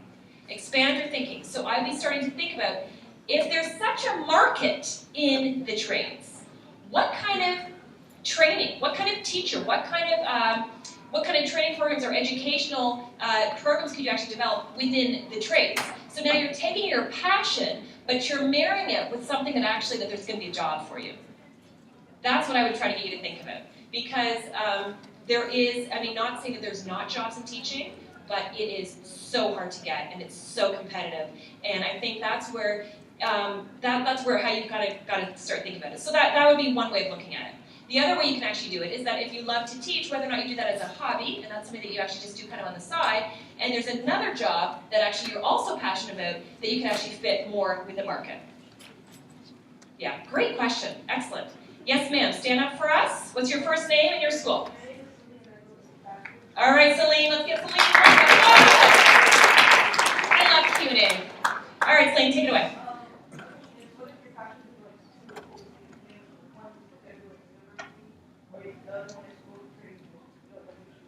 Love this question. So what do you do if your passion is kind of opposing? So one passion says you go to trades, one passion says you actually go to university. Be a little bit more specific so I can actually give you better advice. So what exactly are you thinking? The science field? The science field and construction. Okay, so you know what I would do? Here's one of my top strategies for discovering your dream career, is marry the two things that you love. Marry the two things that you actually love. So if you love science, you love construction, what you could do is go and do your university degree in science, but also have the expectation that you actually might be coming out and actually doing an extra trades program actually in construction. You could do that. And if you talk to the experts upstairs, you can say, here's what I'm actually looking at. What are the specific jobs where I can actually merge both of those two together? One of the things I actually find, it's not like it's either or, a lot of times it's actually and. I love psychology, but I loved media, so I kind of found a way to kind of marry the two. I love psychology, but I love business, so I figured out a way to marry the two. So you want to try to figure out how you can actually marry a couple of your two passions, and then you start getting really, really close to that spot. Great question. One more? One more? Any that, oh, right here. Nice and, you can stand up for us. Nice and loud. What's your first name and your school? Okay, so let's give Cindy a round of applause. Excellent, Cindy. I asked these guys, I'm like, did you voluntarily sit in the front row? They're like, no. All right, thank you for your honesty. Okay, Cindy, go ahead.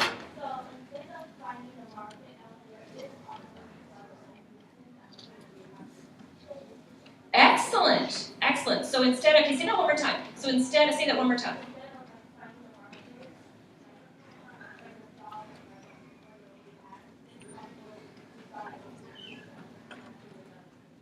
Excellent. Okay, this is a very, very good question. So she said, instead of actually figuring out exactly what the market is it possible just to go do your trading and actually start your own business? Yes! Yes! It's a fantastic idea. And that's where you can actually you still need to know somewhat of the market though, because you're not going to be able to start a business if there's nobody that's going to be buying anything. So you still have to understand a little bit of the market, but if you're interested, then I would be doing some kind of program that's trades and business. You know, the one thing that I actually recommend for people that are going into my field, I'll say, if you really want to go in this, make sure you take some business classes, because if you're going to have a private practice, that's running a business. And so a lot of times people don't really think about it. So you want to make sure that if that's what you're interested in, there's a massive market for this, then whether or not you go there and you actually start your own business. Exactly like my friend, what they did out in the West Coast with electricians. Now you're getting smart. You're really, really smart. If you understand these pieces, like, okay, then what is it that actually I want? There is tremendous opportunity for you guys, but the key thing is you have to actually get use the information properly. Let me just see if there's did anybody tweet a question? Yeah, okay, so let's see if I can actually, hopefully that they actually come through. Let's see. I really should have somebody doing this for me. Where's the young person? Oh, right, there you guys are, okay. I don't see them coming through. Are you guys able to get tweets? Is the feed coming through? Yay, we got some! All right, beautiful, I'm so excited. Okay, so question is, what if parents are not in favor of daughters going into the trades? Excellent question. When we actually designed this program that's coming out soon, I actually had that specifically in mind. Because in many ways, in many ways my role is I work between teenagers and industries, and I work between teens and parents. I'm kind of like this mediator between these two different groups. And so for a lot of times, teens will say, can you help my parents kind of get this part? And then I try to help parents actually understand it. And that's actually one of the parts. So one of the reasons why we're actually starting this program in May, talking about the need, is that there's a lot of parents that don't have this information. A lot of parents actually still think, well, my kid has to do it this way. And so one of the things that I'm trying to do is actually help them get this actually information. So the program might even end up being more applicable for parents than it is actually going to be for teens. One final question. Do you have to have a strong body build to work in construction? Ooh, that's good. Can anybody else comment on that? I actually don't know the answer to that. No? No. No. Okay. No. No. No. And the answer is no. That's No. Beautiful. I'm glad that we figured that out. Okay, one last question. Stand up for us. And what's your first name? Kayla. Kayla, let's give Kayla a big round of applause, everyone. Finale question. All right. Okay, you said you like psychology and media. I like both, but how did you end up in the media field also?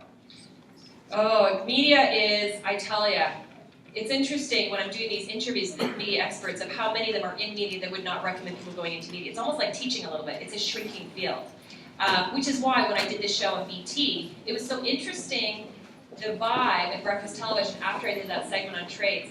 I spoke to my makeup artist who wanted to go into the trades after that, and then I spoke to two of the camera guys. They're pulling me aside afterward. They're like, yeah, that was a really interesting segment on there. Maybe I should start thinking about it. I mean, because there's just not as many jobs. Not saying that you actually can't do it, but you know what, to be honest, the only reason I do it, media, there's not a lot of money in media. You want to make a really good income, pay attention to what these ladies were saying. Okay, now, what's really cool is you can do with what Brian Ballmer did. So he makes his money in construction, but then he does TV kind of for fun as for fun. You don't generally make a lot of money in media. So I would not recommend for people to be making that their prime focus. But you know what, come and talk to me after a little bit. I can kind of give you a little bit more. But probably the best thing in any field is you to do co-op placements. There really is. The thing about media, it's not like psychology and the other fields where it's kind of straight and narrow. It's a lot about who you know and getting it, just kind of making some really good connections with the people that you know. But it's getting in the door, which is the hardest part. And for that, the best way to do it actually is co-op placements and volunteering. Great, guys. Oh, one more? No, we're good. Okay, thank you, guys. I'll be up here if you have any more questions. Great day. And go upstairs and start taking action about interviewing and asking these amazing women upstairs for more information. Thank you so much. Before you leave, hold on a second. Have a seat. It's really interesting when I listened to Dr. Gordon speak here, some of the comments that she made today. You know, the average age of an apprentice in Canada is between the ages of 26 and 31. How interesting is that? You might say, well, what's the big deal? Well, the big deal is, after going to college, after going to university, and trying to figure things out, by the time we get to 25, 26, 27, we start to realize where our passions, how to develop ourselves, and what we talked about before when I was on top of the stage here, I talked about labor market awareness, what the needs are. Most kids that are 17, 18 don't know any of this. And by the time you get to 26, 27, 28, the bell, the lights, they all start to go off. And we start to figure this stuff out. And that's why by the time we're 26, 27, 28, many people turn to apprenticeable skilled trades.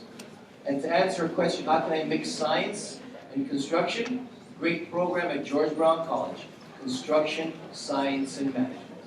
A great program.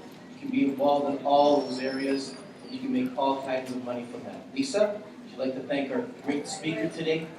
So I have the best part of this day because I get to introduce and thank these amazing speakers on your behalf. So Dr. Karen, you did not disappoint once again. I was going around and I was saying, so what do you think? And they were like, she's great. So on behalf of the Toronto Catholic District School Board, first we'd like to thank you for taking us up on our offer. Second, for bringing your passion for careers in general to the girls, but most importantly for bringing yourself and your message that is so clear and so important to all kids, not just girls anymore, but all kids in general. So thank you very much. We wanted to give you our little, and everybody's going to get one of these upstairs, our little knapsack and a shirt inside. Oh, I got a picture.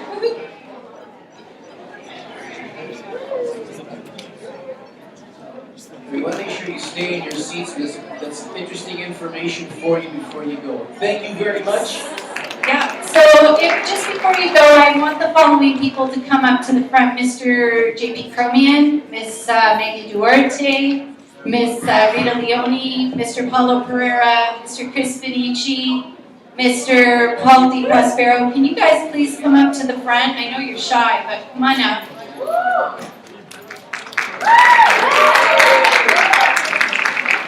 Mr. Belafonte, come on up. Mr. Loretto, have joined the group. I'm looking. Miss, okay, I guess she's still here, Miss Catherine Moynihan, come on up. I know you're hiding there, Miss Richardson, come on up. Miss Bevick, come on up.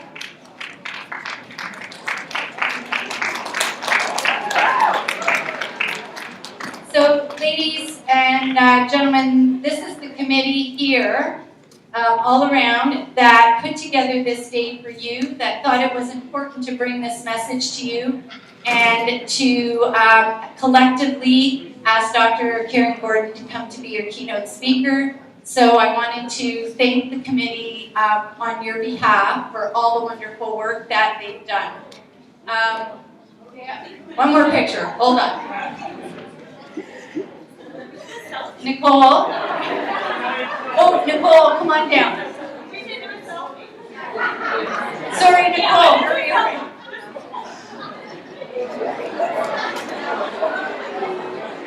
Too much Academy Awards, I think, right?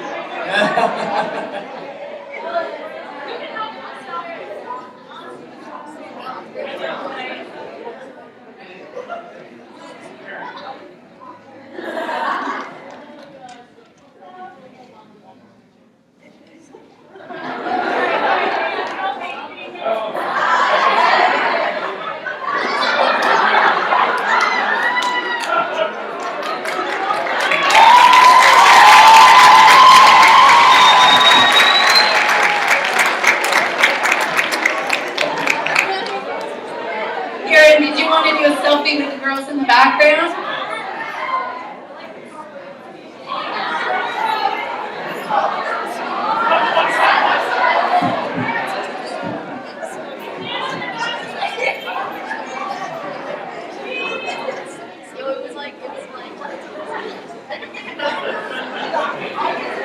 Make sure you're watching breakfast television tomorrow morning. Your picture just might be on television. Thank you. So just before you go, and we know we're gonna, at the other schools, one more set of people that I wanted to thank. So the teachers, the counselors in the room, could you please stand up? Come on, all the teachers, counselors, anybody who brought students. Thank you for taking the time, one more day, to bring your students out to another conference. We do have lunch upstairs. My girls here from our school, I'm gonna, if I can ask for your help, I want you to help me bring the rest of the group up in about 5 minutes to the playroom area, because that's where all the booths are, but more importantly, that's where the food is. And we too are very good at reading body language, and none of the girls here can tell any other girls what 2 careers I married, hockey and education, to anyone else. But we're going to turn it over to Mr. Di Loretto. He's going to just talk to you about the experience days, because there's an application in the bags that you're going to be getting. Okay, let's just take a couple of minutes because I know we're kind of anxious to go upstairs and meet some of the tradespeople that are up there waiting for you to have our lunch. So, that was the first part of the day that we just talked about. We just had some wonderful speakers. Now the really interesting part comes available to us, okay? The opportunity now, we want to sort of make you understand what the rationale was today. That's to make you more aware of the skilled trades in Ontario. And particularly we want to focus on, like I mentioned at the start, the electrical, plumbing, carpentry, automotive, service tech, and construction craft worker. And we want to do that because we saw all these opportunities that Dr. Gordon talked about. These opportunities that exist for us as we move forward. And I think I mentioned it before, like my daughter wants to be a teacher. It's a wonderful passion. But is there a need? You have to think about that. All right? So we want to start thinking about some of the needs that are going to exist over the next 5 to 10 to 15 years here in Canada, some of the career opportunities. We want to make sure that the girls are right in there and they jump in there as soon as possible. All right? So what we want to start thinking about is some of the programs that are offered in your schools. Programs like dual credits, SHSM, OEP programs, co-op programs. I've been saying for years to students, the best course you could ever take in school is co-op. Because when the semester's over, 2 things will happen. You'll either love what you're doing and say, yeah, when I leave high school, this is exactly what I want to do. Or you're going to say to yourself, thank God I took that co-op course, because I thought I wanted to do this, but now I understand. Just like that girl that was with Dr. Karen Gordon for one week, she thought she wanted to be in the media, and then she said, this is not for me. So co-op is a tremendous eye-opener for you in regards to your career. Okay, so we have something very interesting for you. We have what we are going to call Discovery Days. So, across the board, across the Toronto Catholic District School Board, over the next 10 days or so, we are going to pick 30 to 40 female students. And you can be one of them, because you're here today, you're going to be on the cutting edge, you're going to have that application sitting in that bag waiting for you. We're going to pick 30 to 40 students, grade 10 or grade 11 students, and we've actually prepared for you, organized for you, created for you what we call Discovery Days. So there's 5 different Discovery Days, or 5 different units of Discovery Days. April 3rd and 4th, plumbing at Humber College. May 1st and 2nd, auto service technician at Centennial College. May 8th and 9th, carpentry at Local 27. May 22nd and 23rd, the electrical one at George Brown College. And June the 5th and 6th, construction craft worker at 183. And the red date indicates that's when you're going to go to the college, or you're going to go to the union and spend the entire day there going on tour. You get to meet the instructors, you do some hands-on activities. And the other date that's sort of tied in with it, partnered with it, we're going to send you to one of our schools and actually work doing some hands-on activities. For example, when we do auto technician at Centennial College, on May the 1st, you'll be at Centennial College all day at their automotive program. On May the 2nd, you're going to go to Jean Vanier Secondary School that runs our accelerated OEAP program and the SHSM program in automotive, and you're actually going to spend the entire day working on a car. Okay? So we've got 5 different times of Discovery Days, 5 different dates. May the 6th, we're going to take you, the whole group, to the Skills Canada provincial competitions at Rim Park in Waterloo. That's, if you've never been to the Skills Canada provincial competitions, when you go home that day, you won't believe the hundreds of careers that you've missed. And you're going to see all these different students across our board and across the boards from Ontario actually competing in these different competitions, and winners actually go to the national competition. And winners who win the national competition this year, in the summer of 2015, they're going to Brazil for the world competitions. So there's so much to discover in the skilled trades that you don't know about that we're going to make you aware of. So how is it eligible? How are you going to be eligible for the Discovery Days? Well, you're going to have to fill out an application. All right? We're going to pick, you're going to have 5 grade 10 or grade 11 female students from each school who are interested. All right? We're going to pick 5 from each school that are interested, and then we're going to have to whittle it down to 30 to 40 in total. You're going to pick 3 choices. Of those 5 that you have that we just showed you, these 5 that we just showed you right here, so you got 1, 2, 3, 4, and you got the last one, 5. Of those 5, you're going to pick 3. All right, when you get your application, you're going to pick 3. And of those 3, we're going to pick 2 for you. So you're actually going to get to go on 2 of those different dates. So for example, if you want to do carpentry, electrical, and plumbing, and you pick those 3, you may end up going to carpentry and plumbing. All right? And you're also going to go to Rim Park. Rim Park, the bus will pick you up. You're going to spend the entire day there. And all these things that you just saw, by the way, total cost, 0. We want to make you aware of the opportunities that exist for you that are out there in the skilled trades. So there's going to be absolutely no cost. There will be one cost, your time. It'll just be your time to learn, to discover who you are, so we can start with what Dr. Karen Gordon said here, starting to discover and know yourself. And through the RIM Park, provincial competitions that day, and all the other discovery days that you can actually engage in, maybe when this whole exercise is over, and the end of the semester is over, and we're moving into the next grade next year, we're picking our courses, we might have a better idea of what we're doing. So, we've got our discovery days. Once you fill out that application that you see in your bag, you give it to your co-op teacher. Your co-op teacher is going to go online and fill out that application online. They'll be able to do that online. They'll send that to us, and then we'll get back to you, and we'll decide who the top 30, 40 students are who we think are going to be really interested or keen in being involved in these discovery days. Okay? So, key takeaways to remember. We're giving you an opportunity now. We talk a lot, and you know the good thing about skilled trades, you can't just talk. You have to actually do.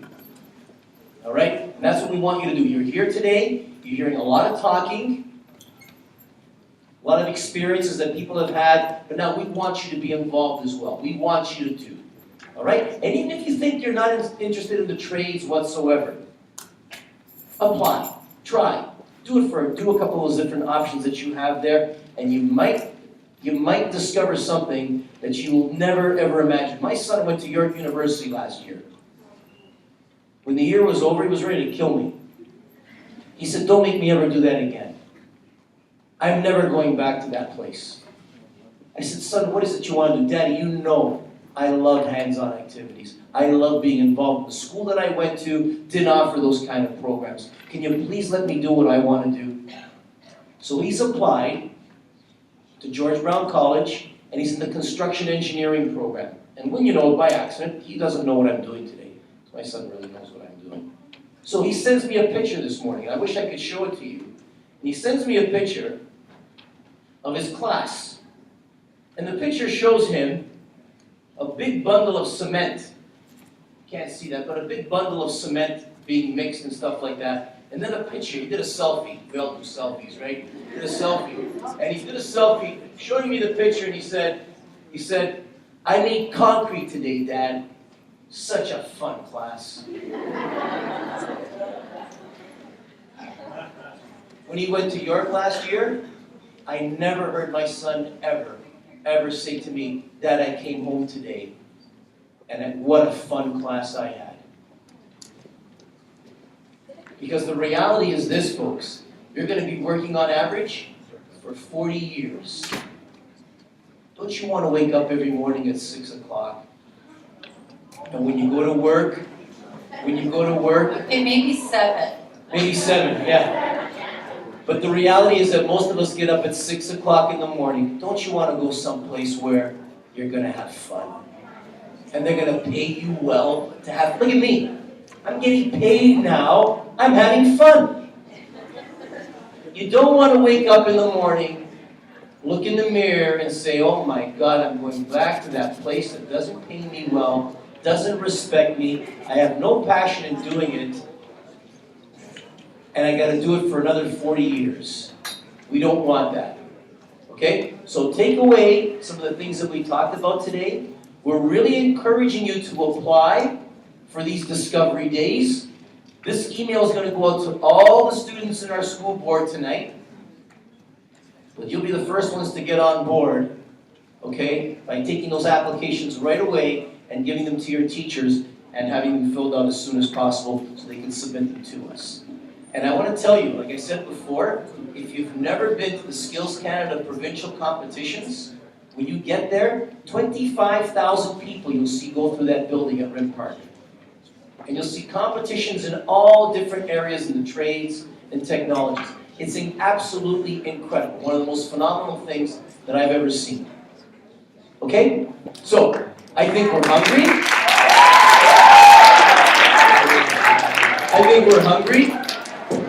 And I think we want some more information, so I'm going to pass it on to Ms. McGuffin. Okay, good night, girls. Anybody in this area here, if you could lead the girls upstairs to the northeast doors of the playroom, There's the doors on that side. And girls from Morocco, if you could, make sure before you leave today, give me your names, me or Miss Leone, so they cannot mark absent, okay? And if there was anybody here who left before, if you could tell them to come see me. So the girls here in the center, if Natalie, you could follow these girls right here after the playroom. So the Mary Ward girls,